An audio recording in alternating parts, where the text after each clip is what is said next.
காதோடு நான் கதை சொல்லுவேன். கதை சொல்வது Priya. Hi friends, welcome back to my channel. இன்றைக்கி நான் ஒரு க்ரைம் ஸ்டோரியோடு தான் உங்களை சந்திக்க வந்திருக்கிறேன். கதைச்சு எங்களை டைமை வேஸ்ட் பண்ணாமல் வாங்கோ கதைக்குள்ளே போகலாம். அத்தியாயம் 1. ஜெயந்த். எனக்கு பயமாக இருக்குது. எதுக்கு பயம்? டாக்டர் என்ன சொல்வாரோன்னு தான். இதோ பார் மித்ரா, ரிசல்ட் எப்படி இருந்தாலும் அதை நாம் ஸ்போர்ட்டிவாக ஏற்றுக்கணும். தைரியமாயிரு. இல்லை ஜெயந்த், எனக்கு கன்ஃபார்மாக தெரியுது இது கர்ப்பம்தான். 15 நாள் தள்ளி போயிருக்கு. காலையில் எந்திரிச்சதுமே மார்னிங் சிக், வாமிட் வருது, தலையே சுத்துது, தாளிக்கிற வாசனை லேசா மூக்குக்குள்ளே போனாலே போதும், சிறுகுடலே வெளியே வர்ற மாதிரி வாந்தி. வேலைக்காரி தங்கம்மா என்னோட நாடியை பிடிச்சு பார்த்துட்டு என்ன சொன்னா தெரியுமா? என்ன சொன்னா? எனக்கு ஆண் குழந்தை தான் பிறக்குமாம். பரவாயில்லையே, நம்ம வீட்டு வேலைக்காரி தங்கம்மா கைனகாலஜிஸ்ட்னு ஒரு போர்டே மாட்டிட்டு டாக்டர் தொழிலை கூட பார்க்கலாம் போல் இருக்கே. என்னங்க, உங்களுக்கு பையன் வேணுமா பொண்ணு வேணுமா? இதோ பார்மித்ரா, முதல்ல டாக்டர் உன்னை செக் பண்ணி கன்ஃபார்மாக நீ கன்சீவ் ஆகியிருக்கன்னு சொல்லட்டும். அப்புறமா பொண்ணா பையனான்னு யோசிக்கலாம். ஏன் இன்னமும் உங்களுக்கு சந்தேகமா? எனக்கு சந்தேகமே கிடையாது. இன்னும் 10 மாதம் கழித்து ஒரு குழந்தைக்கு நான் அம்மா, நீங்கள் அப்பா. பிறக்க போகிறது ஆண் குழந்தை தான். நான் பேர் கூட வச்சுட்டேன். பேர் என்ன தெரியுமா? சொல்லு. சம்யுக்ராஜ். பொண்ணா பிறந்துட்டா அது பையன்தான். அது என்ன சம்யுக்ராஜ்? பேர் ஏதோ புராண கால டைப்பில் இருக்குது. ஜெயந்த் மேற்கொண்டு பேசும் முன்பு நர்ஸ் டாக்டரின் அறையிலிருந்து எட்டி பார்த்தாள். குரல் கொடுத்தாள். மிஸ்ஸஸ் மித்ரா.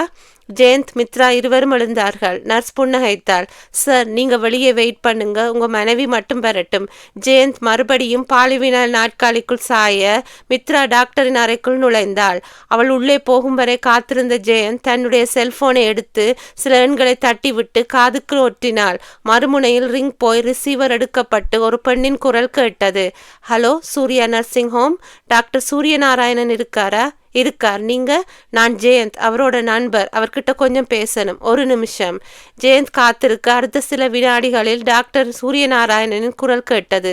சொல்லுங்க ஜெயந்த், என்ன விஷயம்? டாக்டர், நானும் என்னோட மனைவி மித்ராவும் இப்போ ஹெலன் ஹாஸ்பிட்டலில் இருக்கிறோம். உங்க மனைவி மித்ராவை டாக்டர் ரோஹிணி செக்அப் பண்ணி பார்த்துட்டாங்களா? இல்லை டாக்டர், இப்போதான் டாக்டரின் அறைக்குள்ளே போயிருக்காங்க. இன்னும் கொஞ்ச நேரத்தில் ரிசல்ட் தெரிஞ்சிடும். மறுமுனையில் டாக்டர் சிரித்தார். இதோ பாருங்க ஜெயந்த், நீங்க மனசை போட்டு குழப்பிக்கிற ஒரு பிரயோஜனமும் கிடையாது. உங்களால எப்போதைக்குமே உங்க மனைவியை தாயாக்க முடியாது. இது 100% உண்மை. உங்க மனைவி நிச்சயமா கன்சீவ் ஆகி இருக்க மாட்டாங்க. 15 நாள் தள்ளி போயிருக்கே டாக்டர். அதுக்கு காரணம் உங்க மனைவியின் உடம்போட பயாலஜிக்கல் கிளாக் தான். உடம்பு அனீமிக்கா இருந்தாலும் இப்படி நாள் தள்ளி போகலாம்.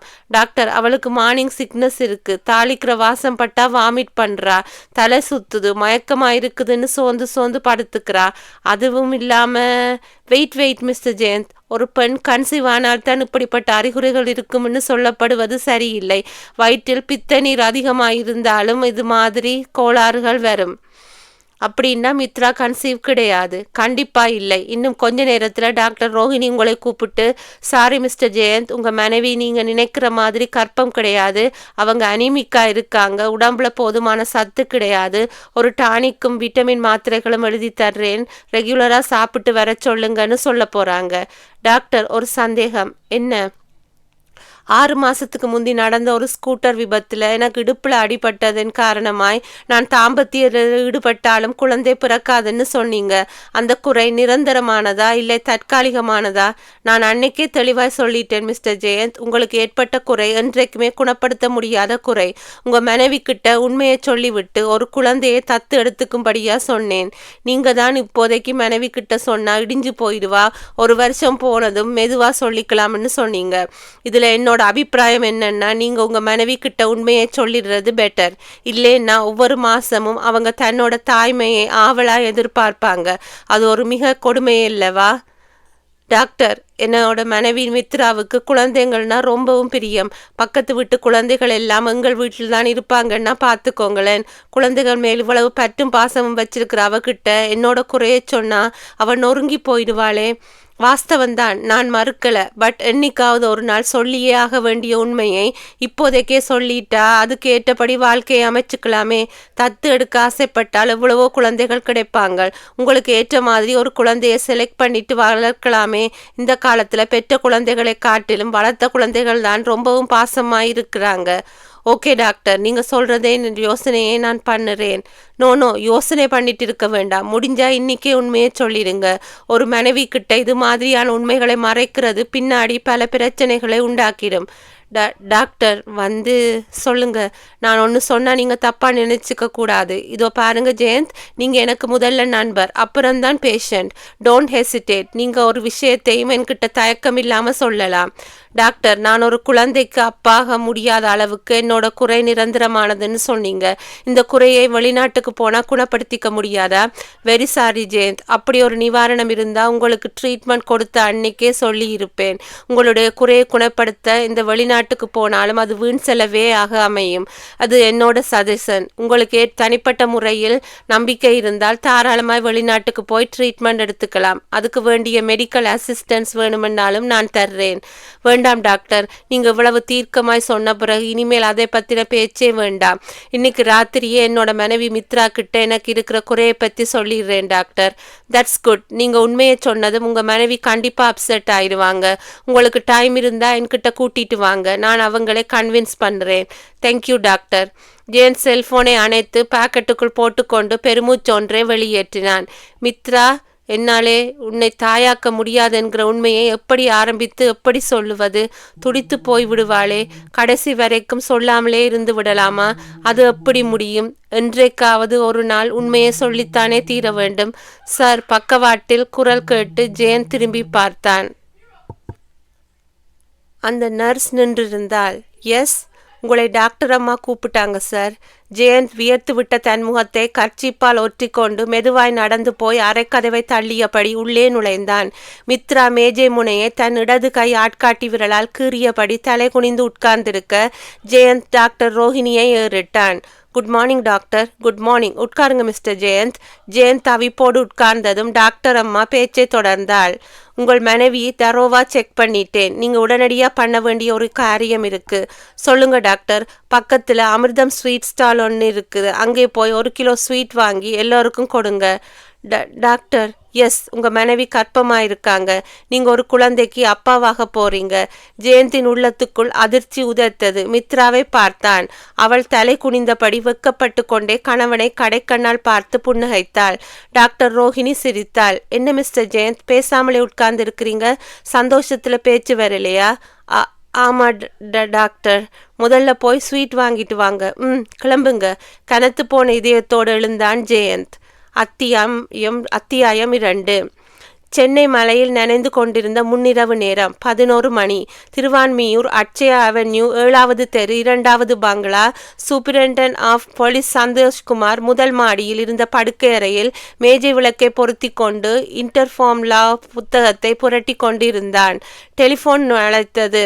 இடது கையில் ரிசீவரை எடுத்து எஸ் என்றார். சார், நான் டிஎஸ்பி சத்தார். சொல்லுங்க சார். ஒரு டெலிகேட்டான மேட்டர். என்ன? பழைய மகாபலிம் ரோட்டில் 1/2 மணி நேரத்துக்கு முந்தி ரோந்து போய்கொண்டிருந்த போது ரோட்டோரமாக ஒரு கார் நின்றுட்டு இருந்ததை பார்த்தோம். காரோட கதவுகளை லாக் பண்ணிட்டு உள்ளே 2 பேர் விபச்சாரம் பண்ணிட்டு இருந்தாங்க. அவங்களை யாருன்னு விசாரித்த போது அது அதிர்ச்சியான தகவல் சார். என்ன தகவல்? சொல்லுங்க. காருக்குள்ளே இருந்த பொண்ணு ஒரு நடிகை சார்.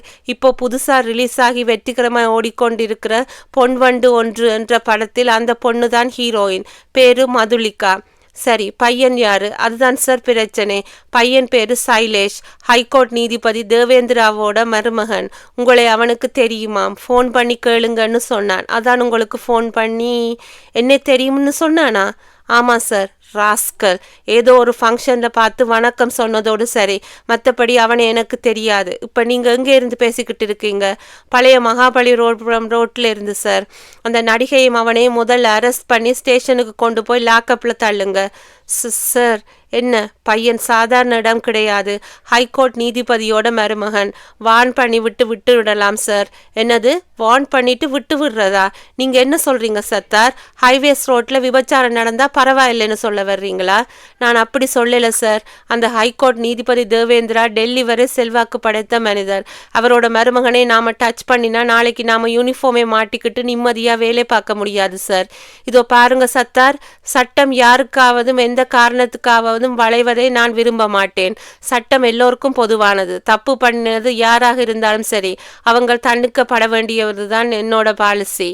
சார், எதுக்கு மேலிடத்தில் ஒரு வார்த்தை கேட்டுவிட்டு, லுக் சர்தார், உங்களுக்கு மேலிடம் யாரு? நீங்க தான் சார். என்கிட்ட கேட்டுட்டீங்கல்ல, நான் சொன்னபடி பண்ணுங்க. அந்த நடிகையையும் சைலேஷையும் லாக்அப்ல போட்டுட்டு கையோட கையாய் பிரஸ் மீடியாவுக்கும் டிவி மீடியாவுக்கும் தகவல் கொடுத்துருங்க. Yes sir. சந்தோஷ்குமார் ரிசீவரை வைத்துவிட்டு படித்து கொண்டிருந்த புத்தகத்துக்கு மறுபடியும் பார்வையை கொண்டு போனார். கீழே காம்பவுண்ட் கேட் வாசலில் ஏதோ சத்தம் கேட்டது. வாட்ச்மேன் யாரையோ விரட்டும் சத்தம். அடப்போமா, எஸ்பி கிட்ட மனு கொடுக்க நல்ல நேரம் பார்த்து வந்திருக்க. போயிட்டு நாளைக்கு காலையிலே வா. ஐயா தூங்குற நேரம் இது. ஒரு பொண்ணின் குரல் குறுக்கிட்டது. ஐயா, போலீஸ் ஸ்டேஷனுக்கு போய் இந்த புகாரை கொடுத்தால் பதிவு பண்ண மாட்டோம்னு சொல்றாங்க ஐயா. இன்ஸ்பெக்டர் கெட்ட வார்த்தை பேசுறார். இதோ பாரம்மா, எதுவா இருந்தாலும் சரி, நாளைக்கு காலையில வா. ஐயா 6 மணிக்கெல்லாம் எந்திரிச்சு புல் தரையில் உட்கார்ந்து பேப்பர் படிச்சுட்டு இருப்பார். அப்போ மனு கொடுத்துக்கலாம். ஐயா, நான் திரும்பவும் வீட்டுக்கு போனா மண்ணெண்ணெய் ஊத்தி கொளுத்திடுவாங்க ஐயா. இந்த எஸ்பி ஐயா வந்ததிலிருந்து தான் என்னை மாதிரியான ஏழை பெண்களுக்கு விடிவு காலம் பிறந்திருக்கு ஐயா. சந்தோஷ்குமார் புத்தகத்தை கீழே வைத்துவிட்டு எழுந்து போய் ஜன்னல் வழியாக காம்பவுண்ட் கேட்டை எட்டி பார்த்தார். பெய்து கொண்டிருந்த லேசான தூறலில் ஒரு இளம்பெண் தெரிந்தாள். வயது 25க்குள் இருக்கலாம். அழகாக இருந்தாள். சந்தோஷ்குமார் வாட்ச்மேனை பார்த்து குரல் கொடுத்தார். வீராசாமி ஐயா. யாரது? ஒரு பொண்ணுங்க ஐயா. ஏதோ மனு கொடுக்கணுமாம். காலையில வான்னு சொன்னா கேட்க மாட்டேங்குது ஐயா. பெய்கிற மழையில அடம் பிடிச்சு அழிச்சாட்டியம் பண்ணிட்டு இருக்கு. சந்தோஷ்குமார் வாட்ச்மேனிடம் எரிந்து விழுந்தார். யோ, உனக்கு அறிவில்ல? ஒரு பொண்ணு மழை பெய்கிற இந்த ராத்திரி நேரத்துல மனு கொடுக்க வந்திருக்கான்னா ஏதோ தலை போகிற அவசரம்னு உன்னோட மரமண்டைக்கு புரியாது? அந்த பொண்ணை மேலே அனுப்புய்யா. அரண்டு போன வீராசாமி வேக வேகமாய் கம்பவுண்ட் கேட்டை திறந்து விட்டான். மாடிக்கு கீழே போக வழி காட்டினான். அந்த வழியாக மேலே ஏறிப்போமா. அந்த பெண் நனைந்த ஈரச்சேலையோடு பயந்து பயந்து ஒவ்வொரு படிக்கட்டா ஏறி மாடிக்கு போனாள். கட்டிலில் உட்கார்ந்திருந்த சந்தோஷ்குமார் அவளை ஒரு புன்னகையோடு பார்த்தபடி சொன்னார். உள்ளே வாமா. உடல் நடுங்கியபடி வந்தாள். முகத்தில் வழிந்த நீரையும் மீறிக்கொண்டு கண்களில் நீர் வழிந்தது. ஐயா, நீங்க தான் என்னை காப்பாத்தணும். பயப்படாதேம்மா. என் முன்னாடி வந்து நின்னுட்ட இல்ல, இனிமேல் உனக்கு எந்த ஆபத்தும் கிடையாது. முதல்ல நீ யாருன்னு சொல்லு.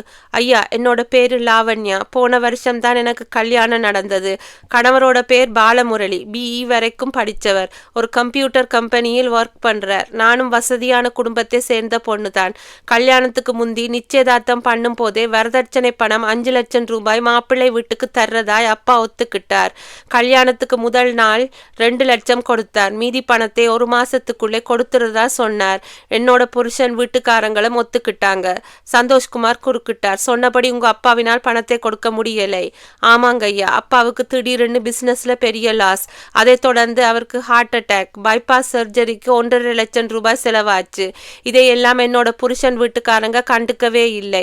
வரதட்சணை பணத்தில் மீதி பணமான 3 லட்சத்தையும் வாங்கிட்டு வர சொல்லி தினமும் எனக்கு அடி உதைதான். இந்த ஒரு வருஷத்துல எனக்கு அடி உதை விழாத நாளே கிடையாது. இன்னைக்கு ராத்திரி 8 மணிக்கு என்னோட கணவர் ஆபீஸில் இருந்து வந்தார். கையில் 10 லிட்டர் பெட்ரோல் கேன். என் தோள்பட்டையை கோபத்தோடு பிடிச்சார். இப்பவே வீட்டை விட்டு வெளியே போ. வரதட்சணை பணம் 3 லட்சத்தோடு வந்தால் நீ வீட்டுக்குள்ளே நுழையலாம். பணம் இல்லாமல் உள்ளே வந்த இந்த 10 லிட்டர் பெட்ரோலும் உனக்குத்தான். நடு வீட்டுல உட்கார வச்சு சாம்பலாக்கிடுவேன்னு சொன்னார். உன்னோட மாமனார் மாமியார் என்ன சொல்றாங்க? அவங்களும் மகனுக்கு சப்போர்ட் தான்யா. இவராவது வரதட்சணை பணம் 3 லட்சத்தை மட்டும் வாங்கிட்டு வர சொல்றார். அவங்க அந்த பணத்துக்கு 1 வருஷத்துக்கான வட்டியையும் சேர்த்து கேட்குறாங்க ஐயா. அட பாவிகளா. நான் பணம் இல்லாமல் அந்த வீட்டுக்குள்ளே போனால் என்னை எரிச்சு கறிக்கட்டை ஆக்கிடுவாங்க ஐயா. நீங்க தான்யா என்னை காப்பாத்தணும். நீ எதுக்கும் பயப்படாதேம்மா. உன் புருஷன் மாமனார் மாமியார் 3 பேருக்கும் தகுந்த பாடத்தை கற்றுக் கொடுக்கலாம். உன் வீட்டு அட்ரஸ் சொல்லம்மா. அந்த பெண் கையெடுத்து கும்பிட்டாள். ஐயா வேண்டாங்க ஐயா. என்ன வேண்டாம்? அவங்கள போலீஸில் பிடிச்சு கொடுத்துடாதீங்க ஐயா. போலீஸில் பிடிச்சு கொடுத்தா தாமா அவங்களுக்கு புத்தி வரும். லாக்கப்புக்குள்ளே ஒரு 3 நாள் உட்கார வச்சா போதும். ஜென்மத்துக்கும் வரதட்சணை பணம் ஞாபகத்துக்கு வராது. ஐயா, அவங்களை போலீஸில் பிடிச்சு கொடுத்துட்டா அந்த கோபத்தில் அவங்க என்னை சேர்த்துக்க மாட்டாங்க ஐயா. சந்தோஷ்குமார் அவளை கோபமாய் பார்த்தார். சரி, இப்ப என்ன பண்ணலாம்னு சொல்லு. அவங்க கேட்கிற பணத்தை கொடுத்துடலாமையா? என்னது? பணத்தை கொடுத்துடலாமா? ஆமாங்க ஐயா. எப்படி கொடுப்ப? அதான் உங்க அப்பா கிட்ட பணம் இல்லையே. அவர்கிட்ட இல்லைன்னா என்னங்க ஐயா? உங்ககிட்ட தான் ஏகப்பட்ட பணம் இருக்கே, நீங்க கொடுங்க. ஏ என்னது? சந்தோஷ்குமார் முகம் மாறி விழிகள் விரிய திகைத்து கொண்டிருக்கும் போதே அந்த பெண் தன் மார்பு பகுதிக்கு கையை கொண்டு போய் விருட்டென்று வெளியே எடுத்தாள். வலது கை விரல்களில் பிஸ்டல் ஒன்று பளபளப்பாய் உட்கார்ந்திருந்தது. சிரித்தாள். எஸ்பி சார், நான் சொல்லாமலே நீங்க இருக்கிற இடத்தை விட்டு கொஞ்சம் கூட அசையக்கூடாது. என்னை தாக்கலாம்னு உங்க மனசுக்குள்ளே நீங்க நினைச்சாலே போதும். இந்த சைலன்சர் பிஸ்டலில் இருக்கிற 6 தோட்டாக்களும் உங்கள் உடம்பில் பாஞ்சிடும். சந்தோஷ்குமார் உறைந்து போய் அவளையே பார்க்க அவள் ஒரு நாட்காலியை இழுத்து போட்டுக்கொண்டு உட்கார்ந்தாள். அத்தியாயம் 3. ஜெயந்தும் மித்ராவும் ஹாஸ்பிட்டலில் இருந்து வீட்டுக்கு ஸ்கூட்டரில் திரும்பி கொண்டிருந்தார்கள். ஜெயந்த் மௌனமாய் வர பில்லியனில் உட்கார்ந்திருந்த மித்ரா அவனுடைய தோளை தட்டினாள். என்னங்க? எதுக்காக இந்த மௌன விரதம்? மௌன விரதமா? ஆமாம், ஹாஸ்பிட்டலில் இருந்து ஸ்கூட்டரில் கிட்டத்தட்ட 1 கிலோமீட்டர் தூரம் வந்தாச்சு. நீங்கள் ஒரு வார்த்தை கூட பேசலை. நான் கர்ப்பமாக இருக்கிறது உங்களுக்கு சந்தோஷமா இல்லையா? சந்தோஷம்தான் அப்படின்னு வாயில தான் சொல்லுறீங்க. உங்கள் மனசுக்குள்ள சந்தோஷம் இருக்கிற மாதிரி எனக்கு தெரியல. என்ன மித்ரா இப்படி சொல்லிட்ட? நீ உண்டாகி இருக்கிறது எனக்கு எவ்வளவு பெரிய சந்தோஷம் தெரியுமா? என்னோட சந்தோஷத்தை எப்படி வெளிப்படுத்துறதுன்னு தெரியாமல் நான் திண்டாடிட்டு இருக்கேன். உண்மையாவா? எனக்கு பொய் சொல்ல தெரியாது மித்ரா. நீ கர்ப்பமா இருக்கேன்னு டாக்டர் சொன்ன போது நான் பட்ட சந்தோஷத்துக்கு அளவே கிடையாது. டாக்டர் கிட்ட விடை பெற்று நாம வெளியே வரும்போது அவங்க சொன்ன ஒரு வார்த்தை தான் மனசுக்குள்ளே ஒரு முள் மாதிரி நெருடிக்கிட்டு இருக்கு. அவங்க என்ன சொன்னாங்க? உன்னோட கர்ப்பப்பை ரொம்பவும் வீக்காக இருக்கிறதாகவும் குழந்தை டெலிவரி ஆகிற வரைக்கும் ஜாக்கிரதையாக இருக்க வேண்டியது அவசியம் என்றும் சொல்லலையா? மித்ரா சிரித்தாள். ஓ, அதை நினைச்சுத்தான் ஐயா கவலைப்பட்டுக்கிட்டு இருக்காரா? இதோ பாருங்க, இது எல்லாம் ஒரு பிரச்சனையே கிடையாது. டாக்டர் எழுதி கொடுத்த டானிக்கையும் மருந்துகளையும் ஒழுங்கா சாப்பிட்டு வந்தால் வீக்கா இருக்கிற கர்ப்பப்பையும் ஸ்ட்ராங் ஆயிடும். எனக்கு என்னமோ பயமா இருக்கு மித்ரா. ஒரு குழந்தைக்கு ஆசைப்பட்டு உனக்கு எதுவும் ஆயிடக்கூடாதே. எனக்கு ஒன்றுமாகாது. நீங்கள் பக்கத்தில் இருக்கும்போது எனக்கு என்ன பயம்? இந்த வாரத்தில் நீங்கள் ஒரு புது பிஸ்னஸை ஸ்டார்ட் பண்ண போகிறதா சொன்னீங்க. அதுக்கான ஏற்பாடுகளை சந்தோஷமாய் போய் கவனிங்க. நீங்கள் இப்படி உம்மண்டு முகத்தை தொங்க போட்டு கொண்டிருந்தால் எனக்கு பிடிக்காது. மித்ரா பேசிக்கொண்டிருக்கும் போதே வீடு வந்து சேர்ந்திருக்க ஜேன் ஸ்கூட்டரை நிறுத்தினான். பூட்டிய கதவை திறந்து கொண்டு வீட்டுக்குள் நுழைந்தார்கள். ஜெயன் சோஃபாவுக்குள் போய் சோர்வாய் சாய்ந்தாள். என்னங்க, உங்களுக்கு டீ போடட்டுமா இல்லை காஃபியா? எனக்கு ஒன்றும் வேணாம் மித்ரா. தலைவலி மாத்திரையும் ஒரு டம்ளர் வெந்நீரும் மட்டும் கொடுத்தால் போதும். என்னோட கர்ப்பப்பை வீக்குன்னு டாக்டர் அம்மா சொன்னதில் நீங்கள் ரொம்பவும் அப்செட் ஆயிட்டீங்க போல் இருக்கு. இருங்க, மாத்திரையை கொண்டு வந்து தர்றேன் சொன்ன மித்ரா பக்கத்து அறைக்குள் நுழைந்தாள். ஜெயந்தின் மனம் உழுத வயலாய் குழம்பி இருந்தது. மித்ரா கர்ப்பம், இது எப்படி சாத்தியம்? என்னால் ஒரு பெண்ணை தாயாக்க முடியாதென்பது டாக்டர் சூரிய நாராயணின் தீர்க்கமான முடிவு. தப்பு எங்கே? டாக்டரிடமா இல்லை மித்ராவிடமா? குழப்பமான யோசனைகளோடு தலைகுனிந்து உட்கார்ந்திருந்த ஜெயந்த் எதேச்சையாய் பார்வையை உயர்த்த பக்கத்து அறையில் மித்ரா ஜன்னலோரமாய் நின்று தெருவை எட்டி பார்த்து கொண்டிருந்தாள். அவளிடம் லேசாய் பதட்டம். ஜெயந்தின் நெற்றி வியப்புக்கு உட்பட்டது. மித்ரா எதற்காக தெருவை எட்டி பார்த்து கொண்டிருக்கிறாள்? தெருவில் யார் இருக்கின்றார்கள்? ஜெயன் சோபாவில் நின்றும் சத்தம் காட்டாமல் எழுந்து அடுத்த அறைக்குள் நுழைந்து ஜன்னல் அருகே போய் நின்று தெருவை எட்டி பார்த்தாள். தெருமுனையில் இருந்த பெட்டி கடையின் அருகில் ஒரு இளைஞன் தெரிந்தான். ஜீன்ஸ் பேண்ட், பூ போட்ட சட்டை, கண்களை கவ்விய குளிர் கண்ணாடி, சிலும்பிய தலை, உதட்டில் மெலிதாய் புகையும் சிகரெட். வீட்டையே பார்த்து கொண்டிருந்தான். யார் இவன்? ஜெயந்தின் மனசுக்குள் புயல் வீசிக்கொண்டிருக்க அறை நின்றும் வெளிப்பட்டான். பக்கத்து அறையை எட்டி பார்த்தான். மித்ரா இன்னமும் ஜன்னல் அருகே நின்று அந்த பெட்டிக்கடையின் பக்கம் பார்வையை போட்டிருந்தாள். அழுத்தமான பார்வை. ஜெயந்த் சோபாவுக்கு போய் மித்ரா என்று குரல் கொடுத்து கொண்டே சாய்ந்தான். இதோ வந்துட்டேங்க, ஜெயந்த் கத்தினான். எங்கே தலைவலி மாத்திரையும் வெந்நீரும்? வியர்த்த முகமாய் மித்ரா அறை நின்றும் வெளிப்பட்டாள். ஜெயந்த் அவளை கோப பார்வை பார்க்க, அவள் சாரிங்க, தலைவலி மாத்திரை எங்கேயோ வச்சிட்டேன் போலிருக்கு, ஒரே நிமிஷம் தேடி எடுத்துடுறேன் படபடவென்று சொல்லிவிட்டு மறுபடியும் அறைக்குள் நுழைந்து கொண்டாள் மித்ரா. ஜெயந்தின் உள்ளம் போர்க்களம் ஆயிற்று. அத்தியாயம் 4. எஸ்பி சந்தோஷ்குமார் அந்த பெண்ணையே உறைந்த பார்வை பார்க்க அவள் உதடு பிரியாமல் சிரித்தாள். எஸ்பி சார், எனக்கு இப்போ பணம் அவசரமாய் தேவைப்படுது. நீங்கள் பணத்தை கொடுத்தீங்கன்னா நான் பாட்டுக்கு வாங்கிட்டு போய்கிட்டே இருப்பேன். சந்தோஷ்குமார் பதில் ஒன்றும் பேசாமல் அவளுடைய கையில் இருந்த துப்பாக்கியை பார்க்க அவள் தலையை சாய்த்து புன்னகைத்தாள். என்னங்க, துப்பாக்கியை தட்டி விடலாமான்னு பார்க்குறீங்களா? அப்படி துப்பாக்கியை தட்டி விடுறதெல்லாம் சினிமாவில் தான் நடக்கும். என்கிட்ட அந்த வேலையெல்லாம் எடுபடாது. உங்களை சுட்டு தள்ள எனக்கு கண்ணிமைக்கிற நேரம் போதும். உனக்கு எவ்வளவு பணம் வேணும்? எனக்கு பெருசு ஆசையெல்லாம் கிடையாது. ஒரு 10 ரூபாய் போதும். 10 ரூபாயா? பெரிய நோட்டு 10 ரூபாய். பெரிய நோட்டுன்னா 10,000 ரூபாயா? அதுக்கு பெரிய நோட்டு. 10 லட்சமா? கரெக்டா சொல்லிட்டீங்க. சந்தோஷ்குமார் எரிச்சலானார். என்ன விளையாடுறியா? இது டாடா பிர்லா வீடு கிடையாது, ஒரு எஸ்பி வீடு. இங்கே நீ நினைக்கிற மாதிரி 10 லட்சம் எல்லாம் இருக்காது. எஸ்பி சார், யார்கிட்டையும் பணம் இருக்கும், யார்கிட்ட இருக்காதுன்னு எனக்கு நல்லாவே தெரியும். நீங்கள் மற்றவங்களுக்கு வேணும்னா ஒரு நேர்மையான போலீஸ் ஆஃபீஸராக இருக்கலாம். என்னை பொறுத்த வரைக்கும் நீங்கள் அப்படிப்பட்டவர் இல்லை. நேர்மையான போலீஸ் ஆஃபீஸர் மாதிரி நீங்கள் நடிக்கிறதை மற்றவங்க நம்பலாம். நான் நம்ப தயாராக இல்லை. கள்ளச்சாராய பேர்வழிகள் இன்னைக்கு அமோகமாக தொழில் பண்ணுறாங்கன்னா அதுக்கு காரணம் நீங்கள் அவங்களோட நட்பாக இருக்கிறது தான். அந்த நட்புக்கு அவங்க கொடுக்குற விலை பல லட்சங்கள் என்கிற விவரம் எனக்கு தெரியும். சந்தோஷ்குமார் வியர்த்து ஊற்றியது. ஏய், இதெல்லாம் எப்படி உனக்கு தெரியும்? உனக்கு யார் சொன்னது? எஸ்பி சார், உங்கள் கூட பழகிறவங்க எல்லாருமே உங்களுக்கு விசுவாசமாக இருப்பாங்கன்னு நினைக்கிறது தப்பு. இந்த வெள்ளாடுகளில் ஏதாவது ஒன்று கருப்பு ஆடாய் மாறலாம் இல்லையா? இதோ பார், உனக்கு யாரோ தப்பான தகவலை சொல்லியிருக்காங்கன்னு நினைக்கிறேன். நான் கை நீட்டி பணம் வாங்குறது உண்மைதான். ஆனால் அந்த பணம் லட்சக்கணக்கில் இல்லை, வெறும் ஆயிரக்கணக்கில் தான். இதை நான் நம்பணுமா? நீ நம்பினாலும் சரி, நம்பாட்டி போனாலும் சரி, இதுதான் உண்மை. அப்படின்னா உங்ககிட்ட லட்சக்கணக்கில் பணம் இல்லை. இல்லை. அவள் தன் கையில் இருந்த துப்பாக்கியை உயர்த்தினாள். அந்த லட்சக்கணக்கான பணத்தை நீங்கள் காப்பாற்ற நினைச்சால் நீங்க உயிரை விட வேண்டி இருக்கும். எனக்கு பணம் வேணும். பணத்தை தராத பட்சத்தில் உங்க உயிர் வேணும். இந்த ரெண்டுல நீங்கள் எதை கொடுத்தாலும் எனக்கு சம்மதமே. யோசனை பண்ணி முடிவெடுக்க உங்களுக்கு சரியா 1 நிமிஷம் தர்றேன்.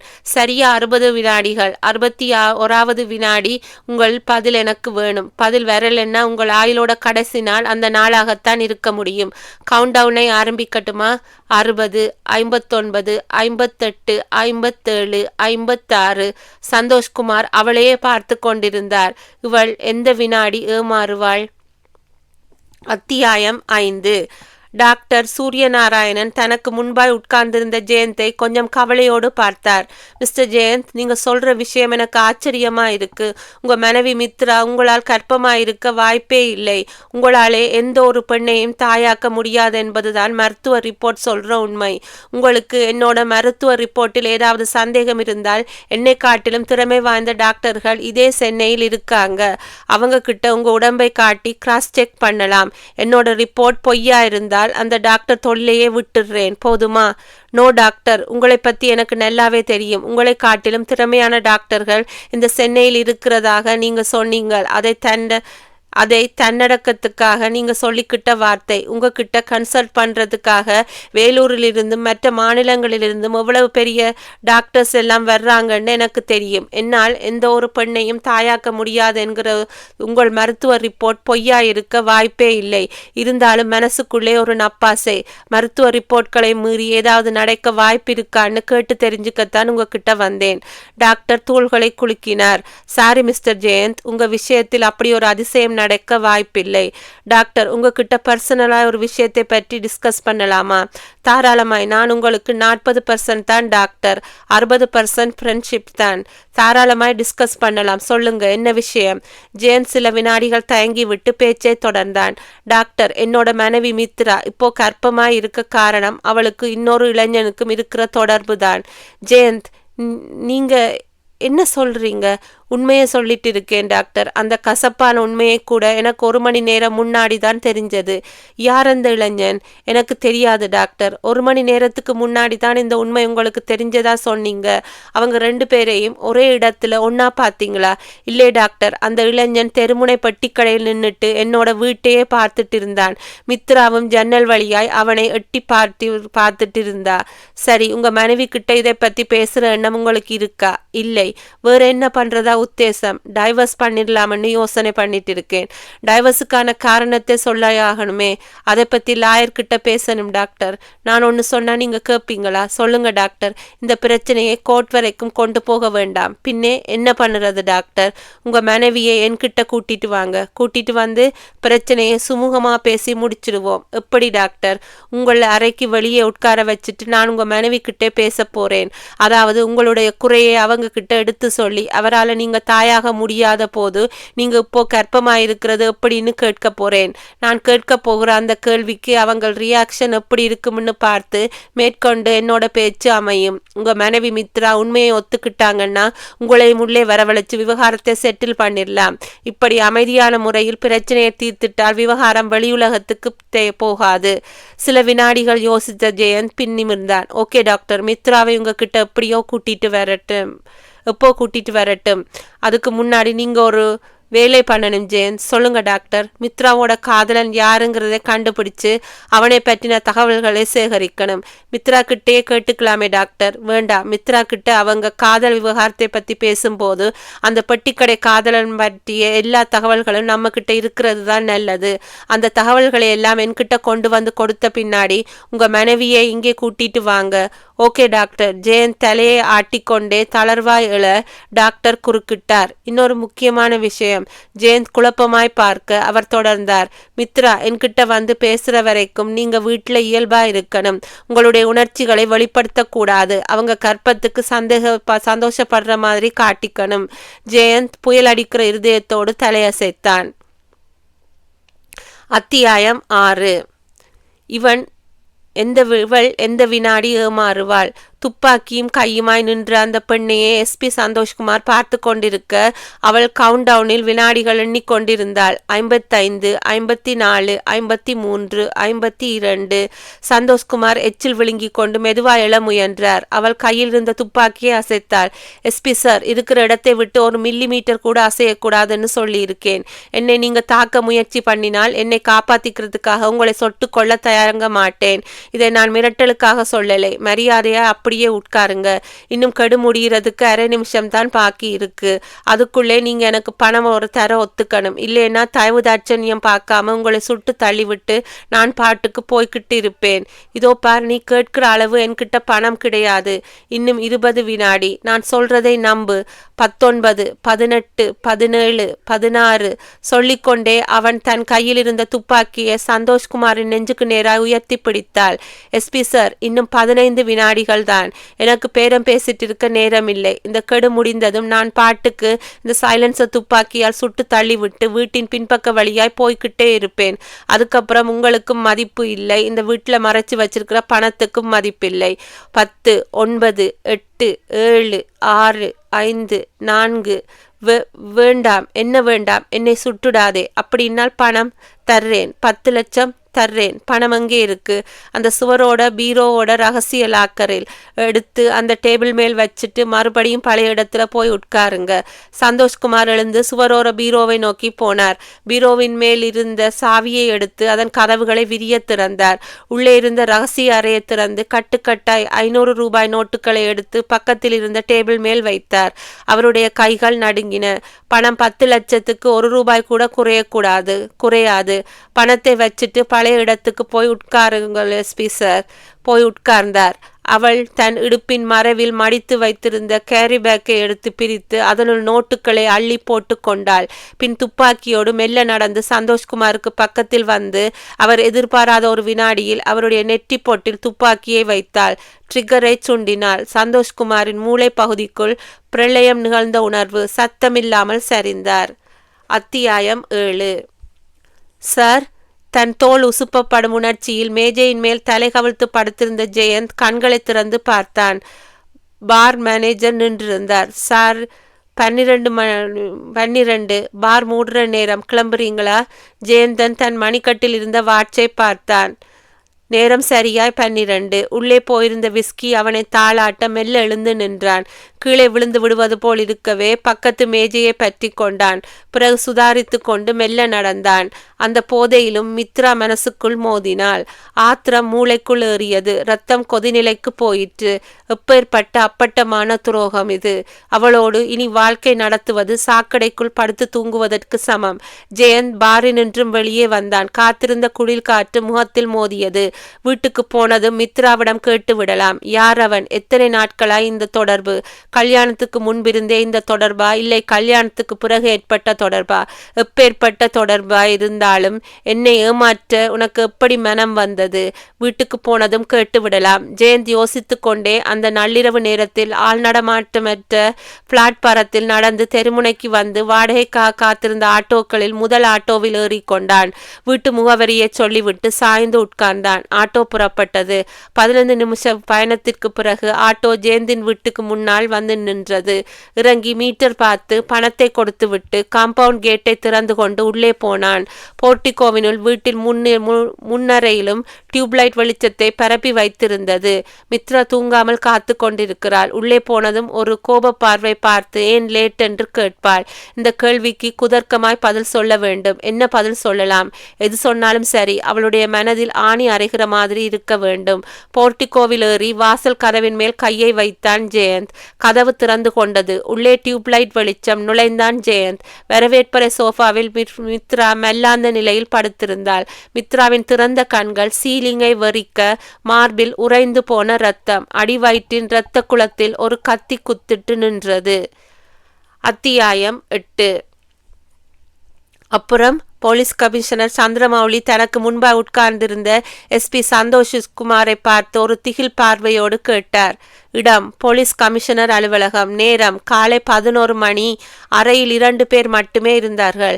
லாவண்யா என்கிற அந்த பெண் 10 லட்சம் ரூபாய் பணத்தை எடுத்துட்டு போகும்போது என்னோட நெற்றி பொட்டில் துப்பாக்கியை வைத்து ட்ரிகரை சுண்டினதுமே என்னோட கதை முடிஞ்சுதுன்னு நினைச்சேன் சார். மூளைக்குள்ளே பிரளயம் நிகழ்ந்த மாதிரியான ஒரு உணர்வு. அப்படியே சாஞ்சிட்டேன். அடுத்த 1 மணி நேரத்துக்குள்ளே எனக்கு சுய உணர்வு திரும்பிடுச்சு சார். தலையில் எந்த காயமும் இல்லை. இல்லை சார், சரியா 1 மணி நேரம் மயக்கத்தில் இருந்திருக்கிறேன். ஏதோ தூங்கி எந்திரிச்ச மாதிரியான ஒரு உணர்வு, அவ்வளவுதான். அது இன்டாக்சிகேட்டர் வகையைச் சேர்ந்த துப்பாக்கியா இருக்கலாம்னு நினைக்கிறேன் மிஸ்டர் சந்தோஷ்குமார். அப்படி ஒரு வகை துப்பாக்கி இருக்கா சார்? ஜப்பானில் கண்டுபிடிக்கப்பட்ட துப்பாக்கி அது. அந்த இன்டாக்சிகேட்டர் துப்பாக்கி ஆபத்து இல்லாதவை. எதிரிகளை சுட்டு வீழ்த்துவதற்கு பதிலாக மயக்கத்தில் ஆழ்த்துவதுதான் இன்டாக்சிகேட்டர் துப்பாக்கிகளின் வேலை. தேவையில்லாத கொலைகளை இந்த வகை துப்பாக்கிகள் மூலம் தடுக்கலாம். நெற்றி பொட்டில் இந்த துப்பாக்கியை வைத்து ட்ரிகரை அழுத்தும் போது அதிலிருந்து வெளிப்படும் ஆபத்து இல்லாத கதிரிய மூளையில் நியான் செல்களை 1 மணி நேரத்துக்கு முடமாக்கி வைப்பதால் மயக்கம் ஏற்படுகின்றது. அந்த பெண்ணோட பேர் என்னன்னு சொன்னீங்க? லாவண்யா சார். அது அவளுடைய உண்மையான பெயரா இருக்காதென்று நினைக்கின்றேன். எனக்கும் அதே சந்தேகம்தான் சார். ஒரு SP வீட்டுக்குள்ளே புகுந்து 10 லட்சம் ரூபாயை 10 நிமிஷ நேரத்துக்குள்ளே அடிச்சுட்டு போயிட்டா சார். உங்ககிட்ட இருந்த கள்ளச்சாராய வியாபாரிகள் கிட்ட இருந்து வாங்கின பணம் தான்னு அவளுக்கு எப்படி தெரிஞ்சது சந்தோஷ்குமார்? தெரியல சார். சந்தோஷ்குமார், இனிமே நீங்களும் நானும் கொஞ்சம் ஜாக்கிரதையா இருக்கணும். கள்ளச்சாராய வியாபாரிகள் கிட்ட இருந்து நாம வாங்குற பணத்தை வீட்டுல வச்சிருக்கிறது பெரிய தப்பு. அதை விட பெரிய தப்பு முன்னே பின்னே தெரியாதவங்க வீட்டுக்குள்ளே விடுறது. சார் சொல்லுங்க, அந்த பெண்ணை எப்படியாவது மடக்கி என்னோட பணம் 10 லட்சத்தை மீட்கணும். சந்தோஷ்குமார், நம்ம டிபார்ட்மெண்ட் மூலமா அந்த வேலையை பண்ண முடியாது. உங்களுக்கும் பிரைவேட் டிடெக்டிவ் ஏஜென்சி ஆட்களை யாரையாவது தெரியுமா? தெரியும் sir. Lime light detective agency இன்னொன்று இருக்குது. அவங்க என்னோட ஃப்ரெண்ட் ராஜாராமன் ஒருத்தர் இருக்கார். அந்த ராஜாராமன் உங்களுக்கு நம்பிக்கையானவர் தானா? நம்பிக்கையானவர் தான் சார். நம்ம டிபார்ட்மெண்ட் சம்மந்தப்பட்ட சில கேஸ்களை கூட அவர்கிட்ட கொடுத்து ரிப்போர்ட் வாங்கி இருக்கேன். இதுவரைக்கும் எந்த ஒரு விஷயமும் வெளியே போனது இல்லை சார். சரி, அந்த லாவண்யா யாருன்னு கண்டுபிடிக்கிற பொறுப்பை அந்த ராஜாராமன் கிட்ட கொடுத்துருங்க. சந்தோஷ்குமார் தலையசைத்து கொண்டிருக்கும் போதே கமிஷனரின் டேபிள் மேல் இருந்த போன் கூப்பிட்டது. எடுத்தார். Yes, commissioner office. ஒரு ஆண் குரல் கேட்டது. ஆமாம், கமிஷனர் சந்திரமௌலி இருக்கிறாரா? சந்திரமௌலி தான் பேசுகிறேன். ஓ, நீங்கள் தானா? என்ன கமிஷனர் சார், உங்கள் குரலே மாறி இருக்கு. கோல்டு அட்டாக் ஆகி இருக்கா? யார் நீங்கள்? நான் யாரா இருந்தா என்ன கமிஷனர் சார்? உங்ககிட்ட கொஞ்சம் பேச வேண்டி இருந்தது, அதுதான் ஃபோன் பண்ணினேன். யார்ரா நீ? நீ யாருடின்னு கேட்டால் சரியாக இருக்கும் கமிஷனர் சார். நீ நீ லாவண்யா சார். உங்களுக்கு முன்னாடி உட்கார்ந்துருக்கிற எஸ்பி சந்தோஷ்குமாரை கேட்டால் அவர் என்னை பற்றி கதையாக சொல்வாரே. கமிஷனர் சட்டென்று நெற்றியில் வியர்த்தார். வாய் உலர்ந்து போய் சில வினாடிகள் மௌனம் சாதித்தவர் பின் குரலை தாழ்த்தி கொண்டு ஏறக்குறைய உருமினார். இதோ பார், போலீஸ்கிட்டே இந்த விளையாட்டை எல்லாம் வச்சுக்காதே. மரியாதையா எஸ்பி கிட்டே இருந்து எடுத்துக்கிட்டு போன பணத்தை கொடுத்துட சொல்றீங்களா? இது நல்ல கதை. இன்னும் வசூல் வேட்டை முடியல கமிஷனர் சார். நான் இப்போ உங்களுக்கு ஃபோன் பண்ணினது எதுக்காக தெரியுமா? உங்க பார்ட்னர் 10 லட்சத்தை தூக்கி கொடுத்த மாதிரி நீங்களும் 10 லட்சத்தை கொடுத்துட்டா நான் உங்களுக்கு எந்த பிரச்சனையும் பண்ண மாட்டேன். இந்த பிளாக்மெயில் வேலையெல்லாம் வேற யார்கிட்டையாவது வச்சுக்க, என்கிட்ட வேண்டாம். வேற யாரும் உங்களை மாதிரி கள்ளச்சாராய வியாபாரிகள்கிட்ட இருந்து லட்சமாய் பணம் வாங்குறது இல்லையே சார். பணம் கொடுக்க முடியாது. என்ன பண்ணுவ? அப்படி உங்களுக்கு பணம் கொடுக்க இஷ்டம் இல்லைன்னா வேறொரு காரியம் பண்ணிடுங்கோ. என்ன, உங்க உத்தியோகத்தை ராஜினாமா பண்ணிட்டு ரோட்டோரமா ஒரு பானிபூரி கடையை வச்சுட்டு வியாபாரம் பண்ணுங்கோ. ஏய், என்ன கமிஷனர் சார், கோபம் வருதா? தப்பான வழியில் பணம் சேர்க்கிறவங்களுக்கு கோபம் வரக்கூடாது. உங்களுக்கு 2 சாய்ஸ் தான் கமிஷனர் சார். ஒரு சாய்ஸ், நீங்க முறைகேடா சம்பாதிச்ச பணத்துல 10 லட்சம் ரூபாயை எனக்கு கொடுக்கணும். 2வது சாய்ஸ், நீங்க உத்தியோகத்தை ராஜினாமா பண்ணணும். இந்த 2ல ஏதாவது ஒன்றை நீங்க பண்ணி ஆகணும். பண்ணலைன்னா உங்களை கொன்னுடுவேன். அத்தியாயம் 9. அறையின் நடுவே மித்ராவின் உடல் வெள்ளை விரிப்பால் போர்த்தப்பட்டு கிடக்க சுற்றிலும் போலீஸ் சம்பிரதாயங்கள் நிகழ்ந்து கொண்டிருந்தன. ஜெயந்த் இன்னமும் அதிர்ச்சியின் பிடியிலிருந்து மீளாமல் 2 கைகளாலும் தலையை பிடித்து கொண்டு அரை மூலையில் இருந்த நாட்காலியில் சாய்ந்து இருந்தான். இன்ஸ்பெக்டர் மைத்ரேயன் ஃபாரன்சிக் அதிகாரிகளிடம் பேசிவிட்டு ஜெயந்துக்கு முன்பாயிருந்த நாட்காலியில் வந்து உட்கார்ந்தார். மிஸ்டர் ஜெயந்த், உங்க மனைவி மித்ரா இவ்வளவு கோரமாய் கொலை செய்யப்படுவதற்கு என்ன காரணம்? யார் இந்த கொலையை பண்ணியிருப்பாங்கன்னு நினைக்கிறீங்க? அழுது சிவந்த விழிகளோடு தலையை உயர்த்தினான் ஜெயந்த். உதடுகள் துடிக்க வார்த்தைகள் வெளிப்பட்டது. தெரியல சார். எனக்கோ என்னோட மனைவிக்கோ விரோதிகள் யாரும் இல்லை. குடும்ப தகராறு ஏதாவது?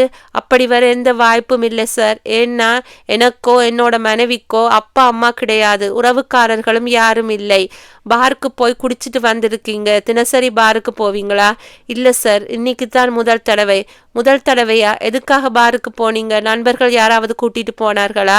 இல்லை, நான் மட்டும்தான் போனேன். உங்களுக்கு குடிப்பழக்கம் கிடையாதுன்னு சொன்னீங்க. அப்புறம் எதுக்காக பாருக்கு போனீங்க? அது சொல்லுங்க ஜெயந்த். போலீஸ்கிட்ட எதையும் மறைக்காதீங்க. என்னோட பிசினஸ்ல கொஞ்சம் ப்ராப்ளம் இருந்தது சார். அதை சரி பண்றதுக்காக புதுசா ஒரு பிசினஸை ஸ்டார்ட் பண்ணலாம்னு நினைச்சிட்டு இருந்தேன். பட் நான் எதிர்பார்த்தபடி பேங்க் லோன் கிடைக்கல. லோன் கிடைக்காததுனால மனசு வெக்ஸ் ஆகி அந்த வருத்தத்தை மறக்கிறதுக்காக பாருக்கு போயிட்டீங்க. ஆமா சார். நீங்க பாரிலிருந்து வரும்போதே வாசல் கதவு எல்லாம் திறந்திருந்தது இல்லையா? ஆமா சார். ஜெயந்த் தலையாட்டி கொண்டிருக்கும் போதே கான்ஸ்டபிள் ஒருவர் பக்கத்தில் வந்து நின்றார். இன்ஸ்பெக்டர் மைத்ரேயனிடம் குனிந்தார். சார், அக்கம் பக்கத்து வீடுகளில் விசாரித்து பார்த்ததுல எந்த விதமான உபயோகமான தகவலும் கிடைக்கவில்லை. சம்பவம் நடந்தது யாருக்குமே தெரியல சார். 2 தெரு தள்ளி இருக்கிற இந்த வீட்டு வேலைக்காரியை விசாரிக்கிறதுக்காக போனேன். அவ செகண்ட் ஷோ சினிமாவுக்கு போயிருக்கிறதாக பக்கத்து வீட்டுல சொன்னாங்க சார். அவ வந்ததும் அனுப்பி வைக்கிறதாய் சொல்லி இருக்காங்க. இன்ஸ்பெக்டர் மைத்ரேயன் ஜெயந்தியிடம் திரும்பினார். ஜெயந்த், உங்க வீட்டு வேலைக்காரியை பத்தி என்ன நினைக்கிறீங்க? அவன் நல்லவ சார். காலையில் 8 மணிக்கு வேலைக்கு வந்தால் சாயந்தரம் 6 மணிக்குத்தான் வீட்டுக்கு போவா. திருட்டு பழக்கம் எதுவும் கிடையாது. ஃபாரன்சிக் அதிகாரி ஒருவர் கையில் ஒரு ஃபைலோடு பக்கத்தில் வந்தார். சார், ஜெயந்தோட மனைவி மித்ரா நேத்து டாக்டர் ரோஹிணியை போய் பார்த்துட்டு வந்திருக்காங்க. ஸ்கேன் ரிப்போர்ட்ஸும் இருக்கு. மைத்ரேயன் அவரிடமிருந்து ஃபைலை வாங்கி பார்த்துவிட்டு ஜெயந்தை ஏறிட்டார். உங்க மனைவி மித்ராவுக்கு என்ன உடம்புக்கு? அது மித்ரா 15 நாள் கர்ப்பம். அந்த கர்ப்பத்தை கன்ஃபார்ம் பண்ணிக்கத்தான் டாக்டர் ரோஹிணி கிட்ட மித்ராவும் நானும் போயிருந்தோம். டாக்டர் அவளை பரிசோதித்து பார்த்துட்டு கர்ப்பம்னு சொன்னதுமே 2 பேரும் சந்தோஷப்பட்டோம். மைத்ரேயன் கொஞ்சம் தள்ளி இன்வெஸ்டிகேஷனில் ஈடுபட்டிருந்த சப் இன்ஸ்பெக்டரை கூப்பிட்டார். தாமஸ் சார், ஒரு நிமிஷம் இங்கே வாங்க. தாமஸ் வேகமாய் வந்து பக்கத்தில் நின்றார். சார், கொலை செய்யப்பட்டுள்ள மித்ரா 15 நாள் கர்ப்பம் என்கிற ஒரு புது செய்தி இப்போ கிடைச்சிருக்கு. கேஸோட கோணம் இப்போ லேசாய் மாறுது. மித்ராவை போஸ்ட்மார்ட்டம் பண்ற டாக்டர் கிட்ட விஷயத்தை சொல்லி ரிப்போர்ட்டை வாங்கிக்குங்க. Yes sir. அப்புறம் இன்னொரு விஷயம் சொல்லுங்க சார். மித்ரா கொலை செய்யப்பட்ட நேரம் துல்லியமாய் வேணும். லேப் ரிப்போர்ட் கொஞ்சம் டீப்பா இருக்கட்டும். இன்ஸ்பெக்டர் மைத்ரேயனும் சப் இன்ஸ்பெக்டர் தாமஸும் பேசிக்கொண்டிருக்க ஜெயந்த் மனசுக்குள் ஒரு போராட்டம் வன்முறையோடு ஆரம்பித்தது. மூளை பிரதேசம் முழுவதும் குழம்பி கொடி பிடித்து ஊர்வலம் போயிற்று. மித்ராவின் கள்ளக்காதல் தொடர்பை பற்றி போலீசிடம் இப்போதே சொல்லிவிடலாமா? வேண்டாம், இது ஒரு அசிங்கமான விவகாரம். இது வெளியே தெரிய வேண்டாம். டாக்டர் சூரியநாராயணனிடமும் இதை பற்றி சொல்லிவிட வேண்டும். மித்ராவின் வயிற்றுக்குள் இருந்த கரு என்னுடையது அல்ல என்கிற உண்மை வெளியே தெரிந்துவிடக் கூடாது. என்ன ஜெயந்த், டீப்பா யோசனை பண்ணிடுறீங்க? இன்ஸ்பெக்டர் மைத்ரேயன் கை ஜெயந்தின் தோள் மேல் பட்டது. ஒண்ணுமில்லை சார். ஜெயந்த் நெற்றியை பிடித்து கொண்டு அனலாய் பெருமூச்சு விட்டான். அடி வயிற்றுக்குள் ஒரு பயப்பந்து உருண்டது. இன்ஸ்பெக்டர் மைத்ரேயன் தொடர்ந்தார். ஜெயந்த், உங்க மனைவி இவ்வளவு கோரமாய் கொலை செய்யப்படுறதுக்கு ஏதோ ஒரு வலுவான காரணம் இருக்குது. கொலையாளி நகைகளுக்காக கொலை செய்யல. வீட்டுல இருக்கிற நகைகள் திருட்டு போகாம அப்படியே இருக்கிறதாக நீங்களே சொல்லிட்டீங்க. அதே போல மித்ரா கற்பழிக்கப்படலைன்னு ஸ்பாட் பரிசோதனையில் டாக்டர் சொல்லிட்டார். ஸோ மித்ராவோட கொலைக்கு பின்னாடி ஏதோ ஒரு பலமான காரணம் இருந்தே ஆகணும். நீங்க நல்லா யோசனை பண்ணுங்க. உங்க மனைவி சம்பந்தப்பட்ட எல்லா சம்பவங்களையும் நிதானமா அசை போடுங்க. ஏதாவது ஒரு சம்பவம் நிச்சயமா உங்க மனசை நெருடும். அதை உடனே எங்களுக்கு தெரியப்படுத்துங்க. ஜெயந்த் புயல் அடிக்கிற மனசோடு தலையாட்டி வைத்தான். அத்தியாயம் 10. விடியற்காலை 5 மணி. பூஜை அறையிலிருந்து வெளிப்பட்ட 55 வயது புண்ணிய கோடி கிரே நிற ஃபுல் சூட்டில் தன் 6 அடி உயர உடம்பை கச்சிதமாக நுழைத்திருந்தார். நெற்றியின் மையத்தில் இடம் பிடித்திருந்த ஒரிஜினல் சந்தன பொட்டு முகத்தில் காற்று மோதிய போதெல்லாம் மணத்தது. தன் கெத்தான நரைமீசையில் கை வைத்தபடி உட்பக்கம் பார்த்து குரல் கொடுத்தார். கௌரி, இதோ வந்துட்டேங்க. அவருடைய மனைவியின் குரல். என்னோட பிரீஃப் கேஸை எடுத்துட்டு வா. ஃப்ளைட் சரியா 6 மணிக்கு கிளம்பிவிடும். இப்பவே கிளம்பினாத்தான் 5:30 மணிக்கெல்லாம் ஏர்போர்ட் போய் சேர முடியும். 50 வயது கௌரி உள்ளறையிலிருந்து கையில் ஒரு பிரீஃப் கேஸோடு வெளிப்பட்டு கொண்டே கேட்டாள். என்னங்க, டெல்லியிலிருந்து 2 நாள்ல திரும்பிடுவீங்கல்ல? நாளை கழிச்சு மறுநாள் கண்டிப்பாய் வந்துடுவேன், போதுமா? அப்படின்னு சொல்லிட்டு அங்கே போய் உட்காராதீங்க. இதோ பார் கௌரி, நான் டெல்லிக்கு போறதே மந்திரியை பார்த்து ஒரு எக்ஸ்போர்ட் லைசன்ஸ் விஷயமாய் பேசத்தான். நாளைக்கு சாயந்தரம் 5 மணிக்கு அப்பாயின்மெண்ட் கொடுத்து இருக்கிறார். நாளைய ஃப்ளைட்டில் இடமில்லாத காரணத்தால இன்னைக்கே புறப்பட்டு போறேன். மந்திரி கிட்ட பேசிட்டு அடுத்த நாள் காலையில் ஃபர்ஸ்ட் ஃப்ளைட்டை பிடிச்சிட்டு வந்துடுவேன். புண்ணிய கோடி சொல்லிக்கொண்டே பிரீஃப் கேஸோடு போர்ட்டிகோவை நோக்கி போனார். போர்ட்டிகோ படியோரமாய் நின்றிருந்த டிரைவர் சீதாராமன் பவ்யமாய் படியேறி வந்து பிரீஃப் கேஸை வாங்கி கொண்டான். என்ன சீதாராமா, காஃபி சாப்பிட்டியா? சாப்பிட்டேனியா, அம்மா கொடுத்தாங்க. சரி, என்னை ஏர்போர்ட்ல விட்டுட்டு நீ வீட்டுக்கு வந்துடு. அம்மா கோயிலுக்கு போகணும்னு சொன்னாங்க. தெரியுங்க ஐயா, அம்மா நேத்தைக்கே சொல்லிட்டாங்க. புண்ணிய கோடி காரில் ஏறி உட்கார்ந்து கொண்டு படிகளில் வந்து நின்ற மனைவி கௌரியை பார்த்தார். யாராவது ஃபோன் பண்ணினா நான் டெல்லிக்கு போயிருக்கிறதா சொல்ல வேண்டாம், மதுரைக்கு போயிருக்கிறதாய் சொல்லிவிடு. கௌரி தலையாட்டி கொண்டிருக்கும் போதே கார் போர்ட்டிகோவை விட்டு புறப்பட்டு வாட்ச்மேன் திறந்து வைத்திருந்த காம்பவுண்ட் கேட் வழியாக மெயின் ரோடுக்கு வந்து வேகம் பிடித்தது. கார் பார்வையிலிருந்து மறையும் வரை பார்த்து கொண்டிருந்த கௌரி வீட்டுக்குள் நுழைந்தாள். அதிகாலை 4 மணிக்கு அலாரம் வைத்து எழுந்து கண்களில் ஒரு வகையான எரிச்சலை உண்டாக்கி இருந்தது. ஏர்போர்ட் போய் கார் திரும்ப எப்படியும் காலை 6 மணி ஆயிடும். அதுவரைக்கும் ஒரு குட்டி தூக்கம் போட்டு விடலாமே. வாசல் கதவை சாத்தி தாளிட்டு விட்டு தன்னுடைய படுக்கை அறைக்குள் நுழைந்து ஏசியை மெலிதாய் உரும வைத்து விட்டு படுக்கைக்கு சாய்ந்தாள். கண்களை மூடினாள். ஒரு 10 நிமிஷம் கறந்து போயிருந்த போது டெலிபோன் அழைக்கும் சத்தம் கேட்டு திடுக்கிட்டு போய் எழுந்தாள். ரிசீவரை எடுத்தாள். ஹலோ, அது புண்ணிய கோடி வீடுங்களா? ஆமாம். அவர் இருக்காரா? இல்லையே, வெளியூர் போயிருக்கார். நீங்க யாரு? அவரோட ஃப்ரெண்டுன்னா யாருங்க? என்னோட பேரு திரிலோக சஞ்சாரி. என்னது, திரிலோக சஞ்சாரியா? இந்த பேரில் அவருக்கு யாரும் ஃப்ரெண்ட் கிடைப்பதே இல்லையே. என்னை பற்றி அவர் உங்ககிட்ட சொல்லி இருக்க மாட்டார். சரி, என்ன விஷயம் சொல்லுங்க. அவர் வெளியூர் போயிருக்கிறதால் சொன்னீங்க இல்லையா? ஆமாம். எந்த ஊருக்கு போயிருக்கிறார்? மதுரை. தப்பா சொல்றீங்க. அவர் டெல்லிக்குத்தானே புறப்பட்டு போயிருக்கிறார். கௌரிக்கு கோபம் பீறிட்டது. இப்போ உங்களுக்கு என்ன வேணும்? இதோ பாருங்கம்மா, எனக்கு ஒன்றும் வேண்டாம். உங்களுக்கு ஒரு முக்கியமான விஷயத்தை சொல்லத்தான் ஃபோன் பண்ணினேன்.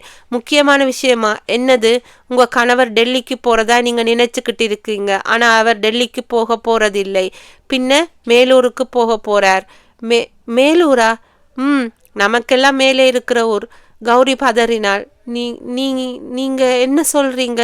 உண்மையை சொல்லிக்கிட்டு இருக்கேன்மா. புண்ணியகோடி ஏர்போர்ட் போய் சேர்றதுக்குள்ள அவரை முடிக்க ஒரு கும்பல் வழியில் காத்துட்டு இருக்கு. கௌரியின் கையில் இருந்த ரிசீவர் தன்னிச்சையாய் கீழே உதிர்ந்தது. அத்தியாயம் 11.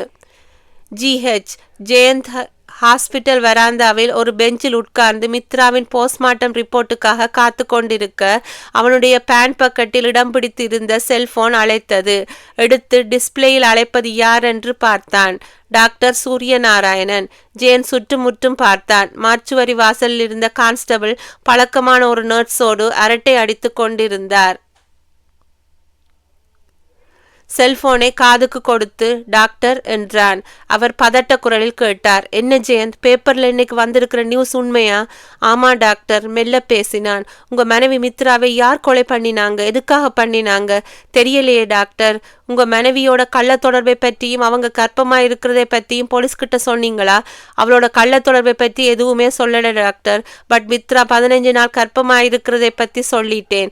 ஏன்னா ஃபாரன்சிக் ஆட்கள் வீட்டை சோதனை போட்ட போது டாக்டர் ரோஹிணி கிட்ட போயிட்டு வந்ததுக்கான அடையாளமாய் மெடிக்கல் ரிப்போர்ட்ஸை அவங்க கைக்கு கிடைச்சிட்டுது. வேற வழி இல்லாம மித்ரா கர்ப்பமா இருக்கிறதே சொல்லிவிட்டேன். நீங்கள் சொல்லாமல் இருந்தாலும் டாக்டர்ஸ் மித்ராவோட உடம்பை போஸ்ட்மார்ட்டம் பண்ணும் போது மித்ரா கர்ப்பமா இருக்கிறதை கண்டுபிடிச்சிடுவாங்க.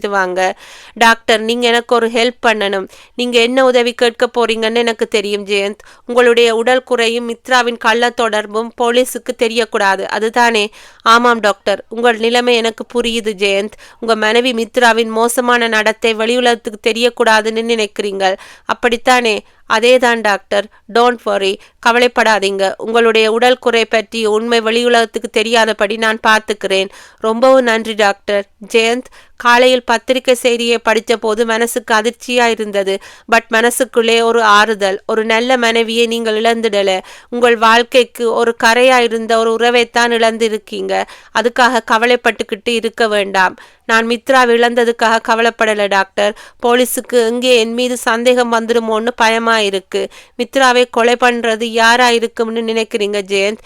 தெரியல டாக்டர். அந்த கள்ளக்காதலனா இருக்கலாம் டாக்டர். கொலைக்கான மோட்டிவேஷன் அவங்க 2 பேருக்குள்ளே ஏதாவது பிரச்சனை ஏற்பட்டு அது கொலையில் போய் முடிஞ்சிருக்கலாம் டாக்டர். எப்படியோ உங்களுக்கு உறுத்தலா இருந்த மித்ரா போய் சேர்ந்துட்டா. நீங்கள் இனிமேல் ஒரு புதிய வாழ்க்கைக்கு தயாராகணும். டாக்டர், கான்ஸ்டபிள் என்னை பார்த்து வந்துட்டு இருக்கார். உங்ககிட்ட அப்புறமா பேசுறேன் டாக்டர். ஜேன் சொல்லி செல்போனை அழைத்து பாக்கெட்டுக்குள் போட்டுக்கொண்டான். கான்ஸ்டபிள் அவனை நெருங்கினார். சார், டாக்டர் உங்களை கூப்பிட்டார். ஜெயந்த் எழுந்து போனான். டாக்டரின் அறைக்குள் இன்ஸ்பெக்டர் மைத்ரேயனும் இருந்தார். டாக்டர் ராமலிங்கம் ஜெயந்தை பார்வையில் வாங்கி தனக்கு எதிரே இருந்த நாட்காலியை காட்டினார். உட்காருங்க ஜெயந்த். உட்கார்ந்தார். உங்க மனைவியோட உடம்பை போஸ்ட்மார்ட்டம் பண்ணிட்டோம். ரிப்போர்ட் ரெடியா இருக்கு. எனக்கு ஒரு சந்தேகம் மிஸ்டர் ஜெயந்த். என்ன டாக்டர்? உங்க மனைவி கர்ப்பமா இருந்ததாய் போலீஸ்கிட்டே சொன்னீங்களா? ஆமாம் டாக்டர். எத்தனை நாள் கர்ப்பம்? 15 நாள். எந்த டாக்டர் கிட்ட காட்டினீங்க? டாக்டர் ரோஹிணி. கிண்டியில இருக்கிற டாக்டர் ரோஹிணி தானே? ஆமாம் டாக்டர். உங்க மனைவி கர்ப்பமா இருக்காங்கன்னு அந்த டாக்டரா சொன்னாங்க? ஆமா டாக்டர். அவங்க பொய் சொல்லி இருக்காங்க. என்னது, பொய்யா? எஸ். உங்க மனைவியோட உடம்பை தரோவா போஸ்ட்மார்ட்டம் பண்ணி பார்த்துட்டோம். அவங்க கர்ப்பம் கிடையாது. ஜெயந்த் இடிந்து போய் நிற்க அதுவரைக்கும் ஒன்றும் பேசாமல் இருந்த இன்ஸ்பெக்டர் மைத்ரேயன் எழுந்து அவனுடைய தோளின் மேல் கை வைத்தார். ஜெயந்த், உங்ககிட்ட என்னமோ தப்பு இருக்கு. ஸ்டேஷனுக்கு போகலாம், வர்றீங்களா? அத்தியாயம் 12. கார் அந்த விடியற்காலையில் மீனம்பாக்கத்தை நோக்கி போய்கொண்டிருக்க பின் சீட்டில் சாய்ந்திருந்த புண்ணியகோடி டிரைவரை கூப்பிட்டார். சீதாராமா, ஐயா, இன்னும் 1 வருஷத்துக்கு பாராளுமன்ற தேர்தல் வருது. என்னை தேர்தலில் நிற்க சொல்லி ஆளும் கட்சியிலிருந்து ப்ரெஷர் தர்றாங்க, எதிர்கட்சியிலிருந்தும் ப்ரெஷர் தர்றாங்க. இப்போ இருக்கிற நிலவரப்படி ஜனங்களுக்கு எந்த கட்சி மேல் நல்ல அபிப்பிராயம் இருக்கு? டிரைவர் சீதாராமன் சிரித்தான். ஐயா, ஜனங்கள் இப்போ ரொம்பவும் விவரமா இருக்காங்க. எந்த கட்சி எந்த தலைமையும் அவங்க நம்புறது இல்ல. சகட்டு மேனிக்கு கெட்ட வார்த்தையில் திட்டுறாங்க ஐயா. எந்த கட்சி ஜெயிக்கும்னு இப்போதைக்கு சொல்ல முடியாதுங்க ஐயா. இல்லை சீதாராமா, ஒரு பத்திரிகை எடுத்த சர்வே படி இப்போ ஆளுங்கட்சிக்கு ஆதரவா ஒரு அலை வீசிட்டு இருக்கு. அதனால ஆளுங்கட்சி சார்பா நம்ம தொகுதியில் நிக்கலாம்னு இருக்கேன். நம்ம சாதி சனம் ஒட்டுமொத்தமும் எனக்கு ஓட்டு போடாமலா போயிடுவாங்க? புண்ணியகோடி சொல்லி கொண்டிருக்கும் போதே அவருடைய செல்போன் கனைத்து ரிங்டோனை வெளியிட்டது. எடுத்து டிஸ்பிளேயில் அழைப்பது யார் என்று பார்த்தார். மனைவி கௌரி. என்ன கௌரி? அவளுடைய குரல் பதட்டமாய் கேட்டது. என்னங்க, நீங்க ஏர்போர்ட் போய் சேர்ந்துட்டீங்களா? இல்லை, போயிட்டு இருக்கேன். ஏன், என்ன விஷயம்? நீங்க வீட்டை விட்டு போன கொஞ்ச நேரத்தில் யாரோ ஒருத்தன் ஃபோன் பண்ணினான், உங்க உயிருக்கு ஆபத்துன்னு சொன்னான். யார் அவன்? பேரு திரிலோக சஞ்சாரியாம். புண்ணியகோடி சிரித்தார். எவனோ உன்னை பயமுறுத்துறதுக்காக அப்படி பேசி இருப்பான். இல்லைங்க, அவன் அப்படி பேசின மாதிரி தெரியல. நீங்க எதுக்கும் கொஞ்சம் ஜாக்கிரதையா இருங்க. இதோ பார் கௌரி, இது மாதிரியான சலசலப்பை எல்லாம் என்னோட வாழ்க்கையில் எத்தனையோ தடவை பார்த்திருக்கேன். நீ தைரியமா இரு.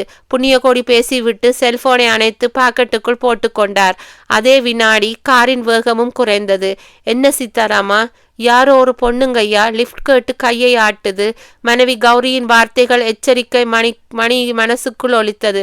சீதாராமா, ஐயா, வண்டியை நிறுத்தாம போய்கிட்டுரு. வயசு பொண்ணு மாதிரி தெரியுதுங்க ஐயா.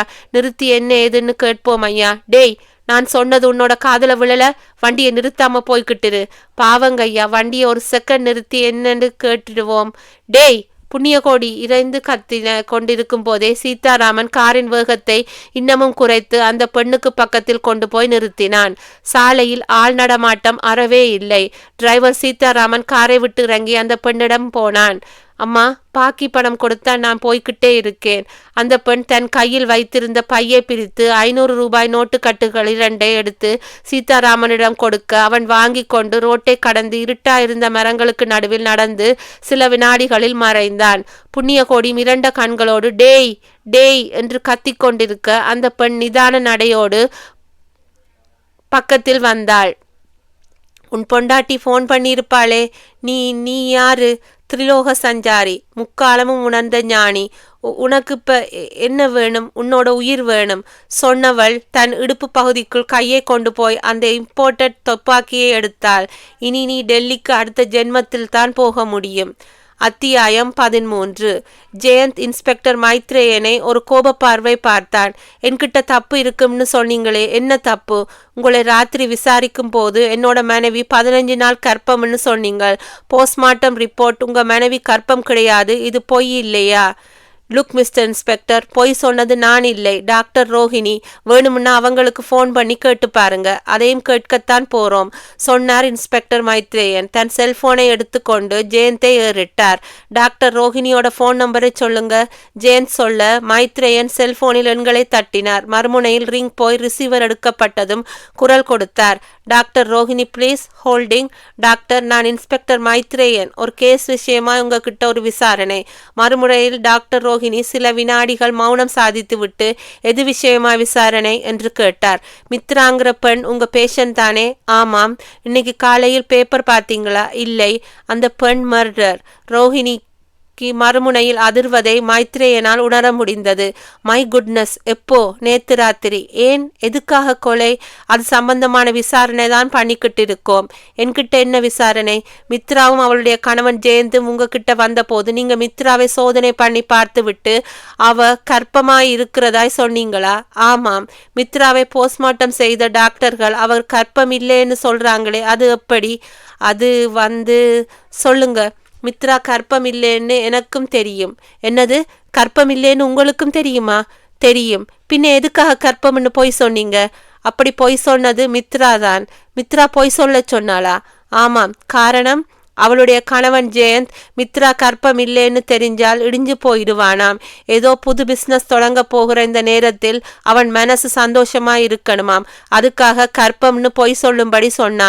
நான் மாட்டேன்னு மறுத்தேன். அவ கேட்கல. நான் பிடிவாதமா மாட்டேன்னு சொன்ன போது என்னோட காலிலேயே விழுந்துட்டா. அதுக்குள் நான் எப்போ பொய் சொல்லிட்டா கொஞ்ச நாள்ல உண்மை தெரிஞ்சிடாதா? அப்போ உன்னோட கணவர் என்னை பத்தி என்ன நினைப்பாருன்னு கேட்டேன்.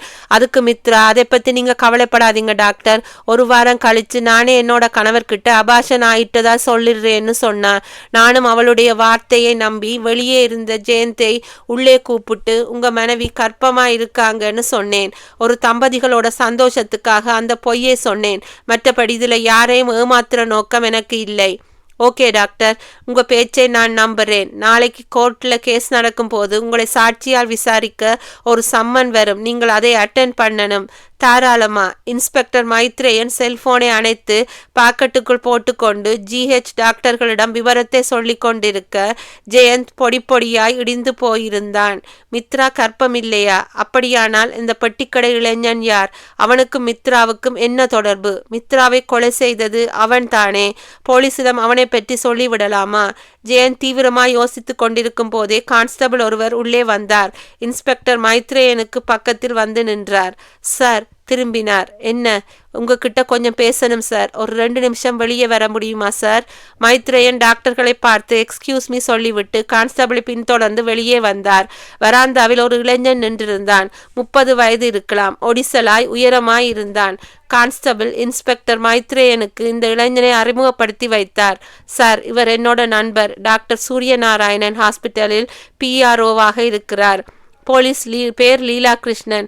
மித்ராவோட கொலை விவகாரத்தில் இவர் சொல்ற ஒரு விஷயம் நம்ம விசாரணைக்கு உபயோகமா இருக்கும் போலிருக்கு சார். மைத்ரேயன் அந்த லீலா கிருஷ்ணனிடம் திரும்பினார். சொல்லுங்க, என்ன விஷயம்? லீலா கிருஷ்ணன் சுற்றுமுற்றும் பார்த்துவிட்டு குரலை தாழ்த்தி கொண்டான். சார், 2 நாளைக்கு முன்னாடி மித்ராவின் கணவன் ஜெயந்த் எங்க ஹாஸ்பிட்டலுக்கு வந்து டாக்டர் சூரியநாராயணனை சந்தித்து பேசிட்டு இருந்தார். நான் டாக்டரோட வேற ஒரு விஷயமாய் பேச போன போது ஜெயந்த் டாக்டர் கிட்ட சொல்லிக்கிட்டு இருந்த ஒரு விஷயத்தை கேட்டு அதிர்ச்சி ஆயிட்டேன். மைத்ரேயனின் நெற்றி பரப்பு சுருங்கியது. ஜெயந்த் என்ன சொல்லிட்டு இருந்தார்? அவரோட மனைவி மித்ராவுக்கு இன்னொரு இளைஞனுக்கும் கள்ள தொடர்பு இருக்கிறதாகவும் அதை நேரில் பார்த்ததாகவும் சொல்லி கொண்டிருந்தார். Is it? இதை காட்டிலும் இன்னொரு அதிர்ச்சியான விஷயமும் இருக்கு சார். என்ன? ஜெயந்துக்கு ஒரு பெண்ணை தயாரிக்கக்கூடிய தகுதி கிடையாது. ஒரு ஆக்சிடென்ட்டில் அது போய் இருக்குது. நீங்க சொல்றது உண்மையா? சத்தியமான உண்மை சார். டாக்டரும் ஜெயந்தும் பேசிட்டு இருந்ததை நான் கேட்டேன். இன்னைக்கு காலையில் பேப்பர் நியூஸ் மித்ரா கொலையான செய்தியை பார்த்ததும் எனக்கு பெரிய அதிர்ச்சி. மித்ராவை கொலை பண்ணினது அவளுடைய கணவன் ஜெயந்தா இருக்கலாம்னு என்னோட மனசுக்கு பட்டது. அதுதான் இங்கே வந்தேன். மைத்ரேயன் புன்னகைத்தார்.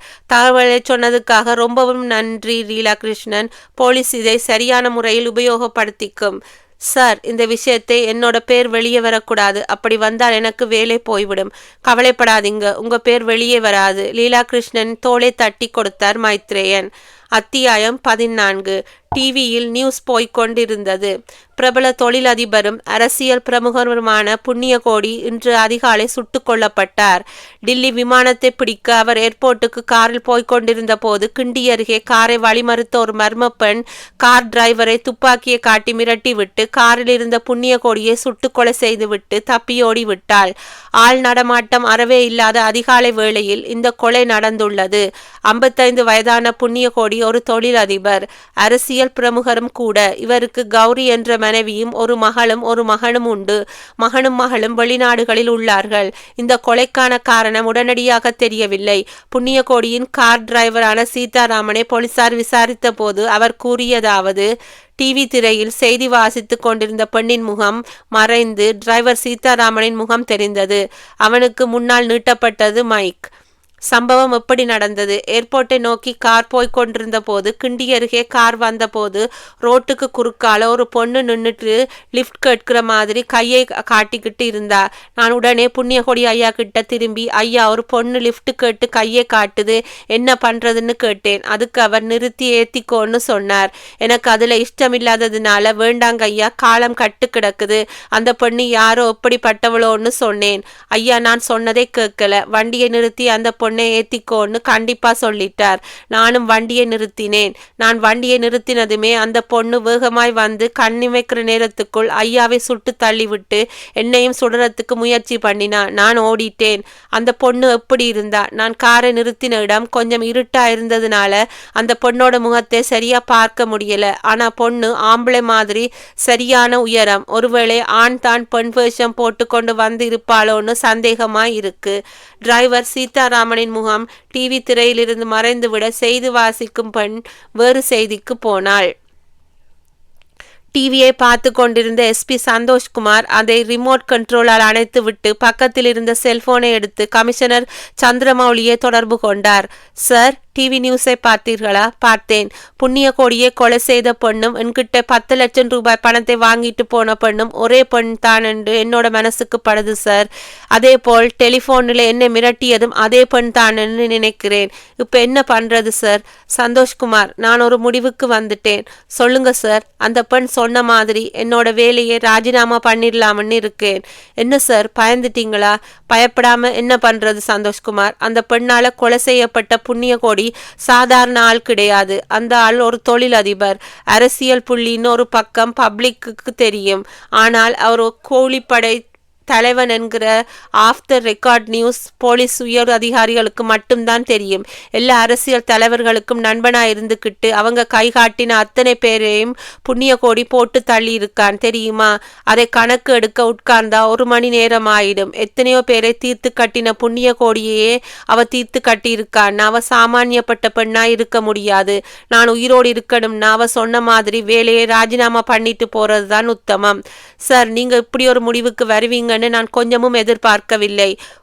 உயிரை காட்டிலும் உத்தியோகம் பெருசா எனக்கு படலை. நீங்களும் இனிமேல் கள்ளச்சார வியாபாரிகள் கிட்ட இருந்து லஞ்சமாய் பணத்தை வாங்காதீங்க. அரசாங்கம் கொடுக்கிற சம்பளத்திலேயே குடும்பத்தை நடத்துங்க. இன்னைக்கே என்னோட ராஜினாமா லெட்டரை டிஜிபிக்கு ஃபேக்ஸ் பண்ண போறேன். சார், எதுக்கும் யோசனை பண்ணிட்டு இருந்தா நாளைக்கு எனக்கு டிபார்ட்மெண்ட்ல மலர் வளையம் வச்சிருவாங்க ஐயா. 2 நிமிஷம் மௌன அஞ்சலி செலுத்தி விட்டு அவங்க வேலையை பார்க்க போயிடுவாங்க. நான் இன்னும் கொஞ்ச காலத்துக்கு உயிரோடு இருக்கணும்னா காக்கி யூனிஃபார்மை கலட்டி போடுறதே தவிர வேறு வழி இல்லை. கோபமாய் கத்திய போலீஸ் கமிஷனர் சந்திரமௌலி ரிசீவரை ஓங்கி சாத்தினார். அத்தியாயம் 15. Police lockup. அறையின் மையத்தில் ஒரு ஸ்டூலில் உட்கார வைக்கப்பட்டிருந்தான் ஜெயந்த். உடம்பில் ஜட்டி மட்டும். சுற்றிலும் போலீஸ் அதிகாரிகள், பிரதானமாய் இன்ஸ்பெக்டர் மைத்ரேயன். இதோ பார் ஜெயந்த், மித்ராவை நீதான் கொலை பண்ணினங்கிறதுக்கான ஆதாரங்கள் கிறிஸ்டல் கிளியரா இருக்கு. உனக்கு ஆண்மை கிடையாது. டாக்டர் ரோஹிணி சொன்ன பொய்யை நம்பி மித்ரா உண்மையிலேயே கற்பம்னு நினைச்சு டென்ஷன் ஆயிட்ட. அதுக்கப்புறம் உன் தெருப்பட்டி கடை வாசலில் மித்ராவோட கள்ளக்காதனையும் பார்த்துட்டு உந்த கோபம் வராம இருக்குமா? அந்த கோபத்தை மித்ரா மேல காட்டிட்டு ஒன்னும் தெரியாத மாதிரி பார்ல போய் உட்கார்ந்துட்டு ராத்திரி 12 மணிக்கு பார்ல இருந்து நல்ல பிள்ளை மாதிரி திரும்பி வந்து கொலையை முதல் தடவையாய் பார்க்குற மாதிரி ஆக்ட் பண்ணி கண்களில் நீர் மின்ன ஜெயந்த் உதட்டோரம் வழியின் ரத்தத்துடன் 2 கைகளையும் குவித்தான். சார், என்னை நம்புங்க சார். மித்ராவை நான் கொலை பண்ணல. அவ மேல எனக்கு கோபமும் ஆத்திரமும் வந்தது உண்மை. அது கொலை செய்யற அளவுக்கு இல்லை. டாக்டர் சூரியநாராயணன் வேணுமென்றாலும் கேட்டு பாருங்க சார். யார்கிட்டையும் எதையும் கேட்க வேண்டிய அவசியம் எனக்கு இல்லை. மித்ராவை நீதான் கொலை பண்ணியிருக்கங்கிறதுக்கான ஆதாரம் என்கிட்ட ஸ்ட்ராங்காகவே இருக்கு. நீ ஒப்புதல் வாக்கு மூலம் கொடுத்துட்டா உனக்கு பிரச்சனை இல்லை, எங்களுக்கும் பிரச்சனை இல்லை. கேஸை நேரடியாக கோர்ட்டுக்கு கொண்டு போய் குற்றப்பத்திரிகையை தாக்கல் பண்ணிடலாம். நீ படித்தவன் என்கிற ஒரே காரணத்துக்காகத்தான் கொஞ்சம் மரியாதை கொடுத்து உன்கிட்ட விசாரணை பண்ணிட்டு இருக்கேன். நீ உண்மையை ஒத்துக்காம இப்படியே பிடிவாதம் பிடிச்சால் அதுக்கப்புறம் நான் உன்னை விசாரிக்கிற விதமே வேறு மாதிரி இருக்கும். சார், மித்ராவை நான் சத்தியமா கொலை பண்ணல. அவளோட தொடர்பு வச்சிருந்த அந்த இளைஞன் தான் அவளை கொலை பண்ணி இருக்கணும். சரி, யார் அவன்? அவன் யாருன்னு எனக்கு தெரியாது சார். அன்னைக்குத்தான் அவனை முதல் தடவையாய் பார்த்தேன். மித்ராவை நீ காதலிச்சுத்தானே கல்யாணம் பண்ணிக்கிட்ட? ஆமா சார். அவளோட பேரண்ட்ஸ் யாரு? அவளோட பேரண்ட்ஸ் சின்ன வயசுலயே இறந்துட்டாங்க சார். மித்ரா ஒரு காப்பகத்துல தான் வளர்ந்திருக்கா. ஜெயந்த் சொல்லி கொண்டிருக்கும் போதே ஒரு கான்ஸ்டபிள் உள்ளே வந்து மைத்ரேயனிடம் சொன்னார். சார், ஃபோன் லைன்ல டிஜிபி வெயிட் பண்றார். மைத்ரேயன் ஓடினார். மேஜையின் மேல் போய் விழாத குறையாக ரிசீவரை எடுத்தார். Sir, good morning sir. மறுமுனையில் டிஜிபி சக்கரவர்த்தி கேட்டார். ஜெயந்த் என்ன சொல்றான்? குற்றத்தை ஒத்துக்கிட்டானா? இல்ல சார், மித்ராவோட கொலைக்கு தான் காரணம் இல்லைன்னு சொல்றான். அவன் சொல்றது உண்மையா பொய்யா?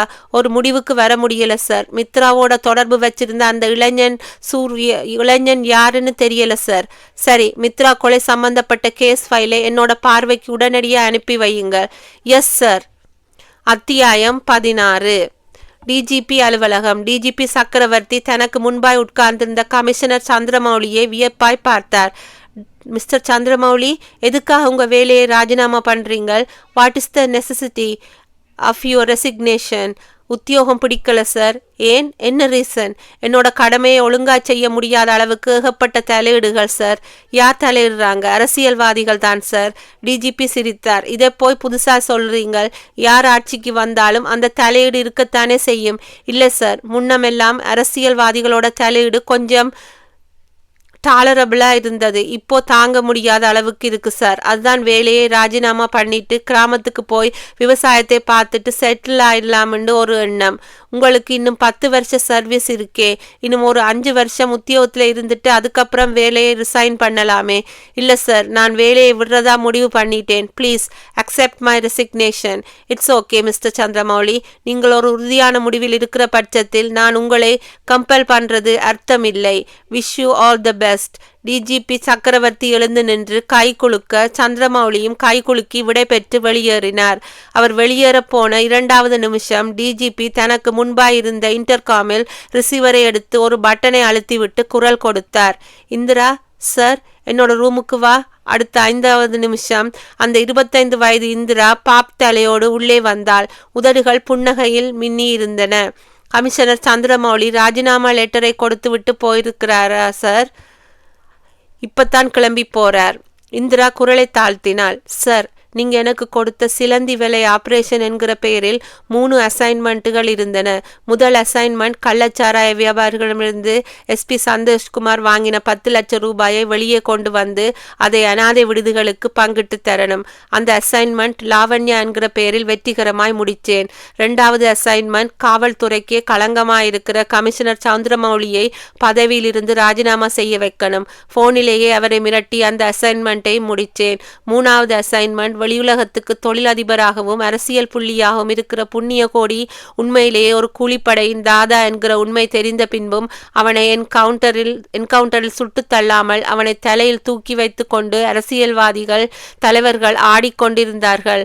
67 கொலைகளை செய்த அந்த புண்ணிய கோடியை சுட்டு தள்ளும் பொறுப்பை என்கிட்ட கொடுத்தீங்கள். அதையும் டிரைவர் சீதாராமனின் உதவியோடு செஞ்சு காட்டிட்டேன். இனிமேலாவது என்னோட ட்ரைனிங் பீரியடை ஒரு முடிவுக்கு கொண்டு வந்து டெல்லியில் இருக்கிற பெண் போலீஸ் கமாண்டோ படைக்கு என்னை அனுப்பி வைப்பீங்களா சார்? டிஜிபி சக்கரவர்த்தி புன்னகைத்து கொண்டே பேப்பர் வெயிட்டுக்கு கீழே படபடத்து கொண்டிருந்து டைப் செய்யப்பட்ட அந்த தாளை எடுத்தார். அதுக்கான ஆர்டர் நேத்திக்கே ரெடி ஆயிடுச்சு இந்திரா. டெல்லி போலீஸ் பெண் கமாண்டோ படை தமிழ்நாட்டில் இருந்து தேர்ந்தெடுக்கப்பட்ட ஒரே பெண் நீதான். உன்னோட திறமையை டெஸ்ட் பண்ணத்தான் ஆர்டர்ஸ் கொடுக்கணுங்கிறது உள்துறை அமைச்சக செயலரிடமிருந்து எனக்கு லெட்டர் வந்தது. அதன்படி உனக்கு கொடுக்கப்பட்ட சிலந்தி வேலை என்கிற ஆபரேஷன் பெயரில் 3 அசைன்மெண்ட்டுகளையும் வெற்றிகரமாய் முடிச்சிருக்க. புண்ணிய கோடி கொல்லப்பட்டதில் பப்ளிக்கிற்கு பெரிய சந்தோஷம். நடுநிலை பத்திரிகைகளும் பாராட்டி இருக்குது. அவனை கொலை செஞ்சது நீதான்னு தெரிஞ்சா தமிழ்நாட்டு மக்கள் உனக்கு சிலை வைக்க கூட தயங்க மாட்டாங்க. சார், அநீதிகளுக்கு முற்றுப்புள்ளி வைக்கிறதுக்கு எனக்கு அல்வா சாப்பிட்ற மாதிரி. சரி, இந்த நீ கேட்ட மித்ராவோட கொலை கேஸ் ஃபைல் இன்ஸ்பெக்டர் மைத்ரேயன் கிட்ட கேட்டு வாங்கி இருக்கேன். டிஜிபி தன்னுடைய மேஜை டிராயரை திறந்து ஃபைல் ஒன்றை எடுத்து நீட்டினார். இந்திரா அதை வாங்கி கொண்டே சொன்னாள். சார், என்னை பொறுத்த வரைக்கும் இது 4வது அசைன்மெண்ட். மித்ராவும் நானும் ஒரே காப்பகத்தில் தான் வளர்ந்தோம். அவளை பத்தி எனக்கு நல்லாவே தெரியும். ஒழுக்கத்தை உயிர் மூச்சாய் நினைக்கிறவ அவளுக்கு போய் ஒரு கள்ள காதலன் இருக்கிறதாக சொல்றது ஹெவி இடியாட்டிக். ஜெயந்தனோட ஸ்டேட்மெண்ட்டை பற்றி பத்திரிகைகளில் பார்க்கும்போது அது மித்ராவை கொலை செய்து இருக்க மாட்டாருன்னு என்னோட மனசுக்கு படுது. உண்மையான கொலையாளி யார்? கொலைக்கு என்ன காரணம்? அந்த 2ம் இப்போ எனக்கு முன்னாடி இருக்கிற கேள்விகள். இந்த கேள்விகளுக்காக பதில்களை கண்டுபிடிச்சு விட்டுத்தான் டெல்லிக்கு நான் ட்ரெயின் ஏறுவேன் சார். டிஜிபி புன்னகைத்தார். இது கொஞ்சம் இடியாப்ப சிக்கல் கேஸ். உனக்கு சரியான பதில்கள் கிடைக்குமாங்கிறது சந்தேகம்தான். Best of luck. முயற்சி பண்ணிப்பாரு. இல்லைன்னா டெல்லிக்கு ட்ரெயின் ஏறிடு. சார், இந்த இடியாப்ப சிக்கல் கேஸுக்கு 24 மணி நேரம் போதும். உண்மையான குற்றவாளியை அதுக்குள்ளே கண்டுபிடிச்சிடுவேன். இந்திரா, இனிமேல் உன்னோட உருவ அமைப்பை மாத்திக்க வேண்டிய அவசியம் இல்லை. யாரை விசாரிக்க போறதாக இருந்தாலும் ஒரு போலீஸ் ஆபீசர் மாதிரியே போ. இந்திரா சிரித்தாள். சார், என்னோட முக அமைப்பையும் உருவ அமைப்பையும் மாத்திக்கிறதுக்காக நான் வச்சிருக்கிற ஆர்டிஃபிஷியல் உறுப்புகளை எல்லாம் நேத்திக்கே டிஸ்ட்ராய் பண்ணிட்டேன். இனிமேல் எப்போதுமே இந்த ஒரிஜினல் உருவம்தான். அத்தியாயம் 17. போலீஸ் யூனிஃபார்மில் இருந்த இந்திரா தன் கைனட்டிக் ஹாண்டாவில் பயணம் செய்து புண்ணியகோடியின் பங்களாவை தொட்டபோது மத்தியானம் 3 மணி. புண்ணியகோடி இறந்த சோகம் பங்களாவின் கடுமையான நிசப்தத்தில் தெரிந்தது. போர்டிகோவில் இருந்து 4-5 கார்களுக்கு பின்னால் தன் கைனட்டிக் ஹோண்டாவை நிறுத்திய இந்திரா போர்டிகோ படியேறி ஒரு வேலைக்காரி எதிர்பட்டு மார்புக்கு குறுக்காக கைகளை கட்டி பவ்யமாய் ஒதுங்கி நின்றாள். அம்மா இருக்காங்களா? மாடியில் இருக்காங்க, நான் பார்க்கணும். ஒரு நிமிஷம் இருங்கம்மா, அம்மா கிட்ட சொல்லிட்டு வர்றேன். மாடிக்கு போன வேலைக்காரி சிறிது நேரத்தில் திரும்பி வந்தாள். அம்மா உங்களை மேலே கூப்பிட்டாங்க. இந்திரா மாடி ஏறி போனாள். புண்ணிய கோடியின் மனைவி கௌரி நெற்றியில் பொட்டு இல்லாமல், தலையை பின்னாமல், வெறித்த பார்வையோடு சோஃபாவுக்கு சாய்ந்து உட்கார்ந்திருந்தாள். இந்திராவை பார்த்ததும் சலனம் இல்லாமல் தலையை அசைத்து தனக்கு எதிரே இருந்த சோஃபாவை காட்டினாள். இந்திரா உட்கார்ந்தாள். வணக்கம்மா, கணவரை பறிகொடுத்துட்டு சோகமாயிருக்கிற இந்த சூழ்நிலையில் உங்களோடு பேசிய வேண்டியதாயிருக்கு. கௌரி எரிச்சலா இந்திராவை பார்த்தாள். அதுதான் போலீஸ் டிபார்ட்மெண்ட்லிருந்து எல்லாரும் வந்து வாய் வெளிக்க விசாரிச்சுட்டு போயிட்டீங்களே, அப்புறமும் என்னத்துக்காக வந்திருக்க? கொசுறுதாம்மா, மித்ராங்கிறது கொசுறு. கௌரியின் முகம் ஒரு வினாடி இருண்டு பின்தெளிந்தது. நீ என்ன சொல்ற? மித்ராவை பத்தி சொல்லிட்டு இருக்கேன்மா. மித்ராவா? யார் அது? மித்ராவை உங்களுக்கு தெரியாதா? தெரியாது. போன வாரம் இதே சென்னையில் கொலை செய்யப்பட்ட பெண் தான் மித்ரா. பேப்பரே நீங்க பாக்குறது இல்லையா? இல்லை. கொலை செய்யப்பட்ட உங்க கணவர் புண்ணிய கோடியோட வாழ்க்கை வரலாற்றை தினநிலா பத்திரிகையில் விளக்கமாக பிரசுரம் பண்ணியிருந்தாங்க. நீங்க பார்க்கலையா? இல்லை. இந்த வாழ்க்கை வரலாறு கட்டுரையில் ஒரு நெருடலான விஷயம் இருந்தது. அதை பற்றி பேசுறதுக்காகத்தான் நான் இப்போ இங்கே வந்திருக்கேன். கௌரி நிமிர்ந்தாள். என்ன இது நெருடலான விஷயம்? 25 வருஷத்துக்கு முன்னாடி ஒரு வேலை தேடி மெட்ராஸ் வந்த உங்க கணவர் புண்ணிய கோடிக்கு சியாமலராணி என்கிற ஒரு எக்ஸ் நடிகைக்கும் தொடர்பு ஏற்பட்டதாகவும், அவங்க 2 பேரும் கோடம்பாக்கத்தில் கணவன் மனைவி போல் வாழ்ந்ததாகவும், அப்போ ஒரு பெண் குழந்தை பிறந்ததாகவும் இந்திரா சொல்ல சொல்ல கௌரி ஆத்திரத்தோடு குறுக்கிட்டாள். அதெல்லாம் கட்டுக்கதை. பேப்பர்காரங்கள் கடுகை கடலாக காட்டுவாங்களே. இந்திரா புன்னகைத்தாள். தினநிலா பேப்பர்காரங்கள் அப்படிப்பட்டவங்கள் இல்லையம்மா. அவங்க செய்தி போட்டாலும் சரி, கட்டுரை எழுதினாலும் சரி, அதுல பொய் கலப்பு இல்லாமல் இருக்கும். சரி, இப்போ அந்த பழைய குப்பையெல்லாம் எதுக்காக கிளற பாக்குற? கிளறனா தானேம்மா உண்மைகள் வெளியே வரும். என்ன உண்மை? 25 வருஷத்துக்கு முந்தி தாலி கட்டிக்காம ஒன்னா குடும்பம் நடத்தின புண்ணிய கோடிக்கும் சியாமலராணி என்கிற அந்த எக்ஸ்ட்ரா நடிகைக்கும் பிறந்த பெண் குழந்தை தான் போன வாரம் கொலை செய்யப்பட்ட மித்ரா. கௌரி தன்னுடைய துக்கத்தை மறந்து கத்தினாள். உனக்கு என்ன பைத்தியமா பிடிச்சிருக்கு? இந்த குழந்தை தான் மித்ரான்னு எப்படி அவ்வளவு நிச்சயமா சொல்ற? ஆதாரம் இருக்கம்மா. என்ன ஆதாரம்? சொல்லு. கையில் இருந்த தினநிலா பத்திரிகையை பிரித்தாள் இந்திரா. புண்ணிய கோடி ஒரு பிளாஷ்பேக் என்ற தலைப்பில் வெளியாகி இருந்த கட்டுரை பக்கத்தில் இடம்பெற்றிருந்த ஒரு போட்டோவை காட்டினாள். இந்த போட்டோவை கொஞ்சம் பாருங்கம்மா. இந்த போட்டோவில் இருக்கிற பெண் தான் இந்த எக்ஸ் நடிகை சியாமலா ராணி. பழைய படமாயிருந்தாலும் பளிச்சுன்னு இருக்கு. கௌரி போட்டோவை வேண்டா வெறுப்பாய் பார்த்தாள். இந்திரா தொடர்ந்தாள். இந்த போட்டோவை பார்த்துட்டீங்களா? இனி இந்த போட்டோவை பாருங்க. சொல்லிக்கொண்டே தன் கையில் வைத்திருந்த இன்னொரு பேக்கை பிரித்து அதிலிருந்து ஒரு பாஸ்போர்ட் சைஸ் போட்டோவை எடுத்து கௌரியிடம் முகத்துக்கு நேரே பிடித்தாள். இது மித்ராவோட போட்டோ. கௌரி அந்த போட்டோவை பார்த்து விட்டு நெற்றி வியர்த்தாள். சியாமலா ராணியை அப்படியே ஜெராக்ஸ் எடுத்த மாதிரியான தோற்றம். அத்தியாயம் 18. என்னம்மா அப்படியே திகச்சு போயிட்டீங்க? அம்மாவும் பெண்ணும் எப்படி இருக்காங்கன்னு பார்த்தீங்களா? அச்சில் வார்த்த மாதிரி. கௌரி மௌனமாயிருக்க இந்திரா தொடர்ந்தாள். மித்ராவோட கணவன் ஜெயன் தன்னுடைய ஸ்டேட்மெண்ட்டில் மித்ராவுக்கு ஒரு கள்ளக்காதலன் இருப்பதாகவும் அவனை பெட்டிக்கடை வாசலில் பார்த்ததாகவும் சொல்லியிருந்தார். லாக்கப்பில் இருக்கிற ஜெயந்தை சந்திச்சு அந்த கள்ளக்காதலனின் அங்கு அடையாளத்தை பற்றி கேட்டபோது அவர் சொன்ன அடையாளங்கள் உங்க வீட்டு வாட்ச்மேன் இளைஞனுக்கு பொருத்தமாய் இருந்தது. இன்னைக்கு உங்க வாட்ச்மேன் வேலைக்கு வந்து இருக்க மாட்டானே. ஏன் தெரியுமா? அவன் இப்போ ஒரு ரகசியமான இடத்தில் போலீஸ் கஸ்டடியில் இருக்கான். போலீஸ் கஸ்டடிக்கு ஒரு ஊமையை கொண்டு போனா கூட நாங்க பேச வச்சிடுவோம். உங்க வீட்டு வாட்ச்மேன் பேசாம இருப்பானா?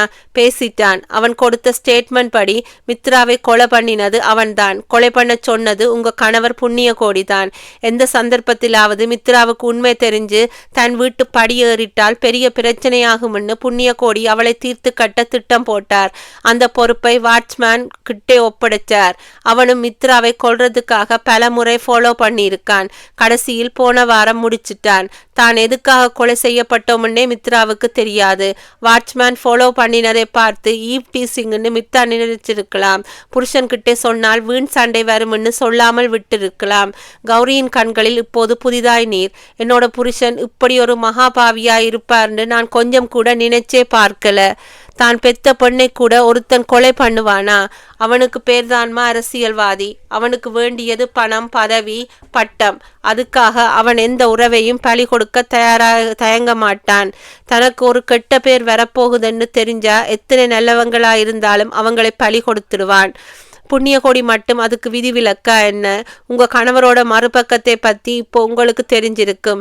நாளைக்கு கேஸ் கோர்ட்டுக்கு வரும்போது உங்களுக்கு அவரை பத்தி தெரிஞ்ச எல்லா உண்மைகளையும் கோர்ட்டில் சொல்லணும். சொல்லுவீங்களா? கண்ணீரோடு தலையாட்டினாள் கௌரி. டெல்லி புறப்பட்டு போக தமிழ்நாடு எக்ஸ்பிரஸ் சென்னை சென்ட்ரலில் நிமிடங்களை எண்ணிக்கொண்டிருந்தது. ஏசி கோச்சுக்கு வெளியே இந்திரா, டிஜிபி சக்கரவர்த்தி, ஜெயந்த் தன் கையில் வைத்திருந்த பொக்கேயை அவளிடம் நீட்டினான். அட, இதெல்லாம் எதுக்கு ஜெயந்த்? என்னோட மித்ராவை பெரிய பழியிலிருந்து காப்பாத்தி இருக்கிறீங்க. அதுக்கான மரியாதை தான் இது. அந்த பழியை அவ மேல சுமத்தினதே நீங்க தானே. அந்த பாவத்தை போக்கிக்கத்தான் நாளைக்கு காசி புறப்பட்டு போய் கங்கையில் மூழ்கிட்டு வரலாம்னு இருக்கேன். அதை விட நீங்க இன்னொரு காரியம் செய்யலாம். சொல்லுங்க. ஒரு பெண் குழந்தையை அநாத விடுதியிலிருந்து தத்து எடுங்க.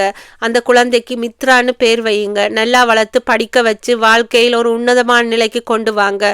மித்ராவுக்காக நீங்க செலுத்த போகிற மிகச்சிறந்த அஞ்சலி இதுவாகத்தான் இருக்கும். இதை நீங்க சொல்ற மாதிரி நினைக்கலமே சிந்திரா. மித்ராவே சொல்ற மாதிரி ஃபீல் பண்றேன்.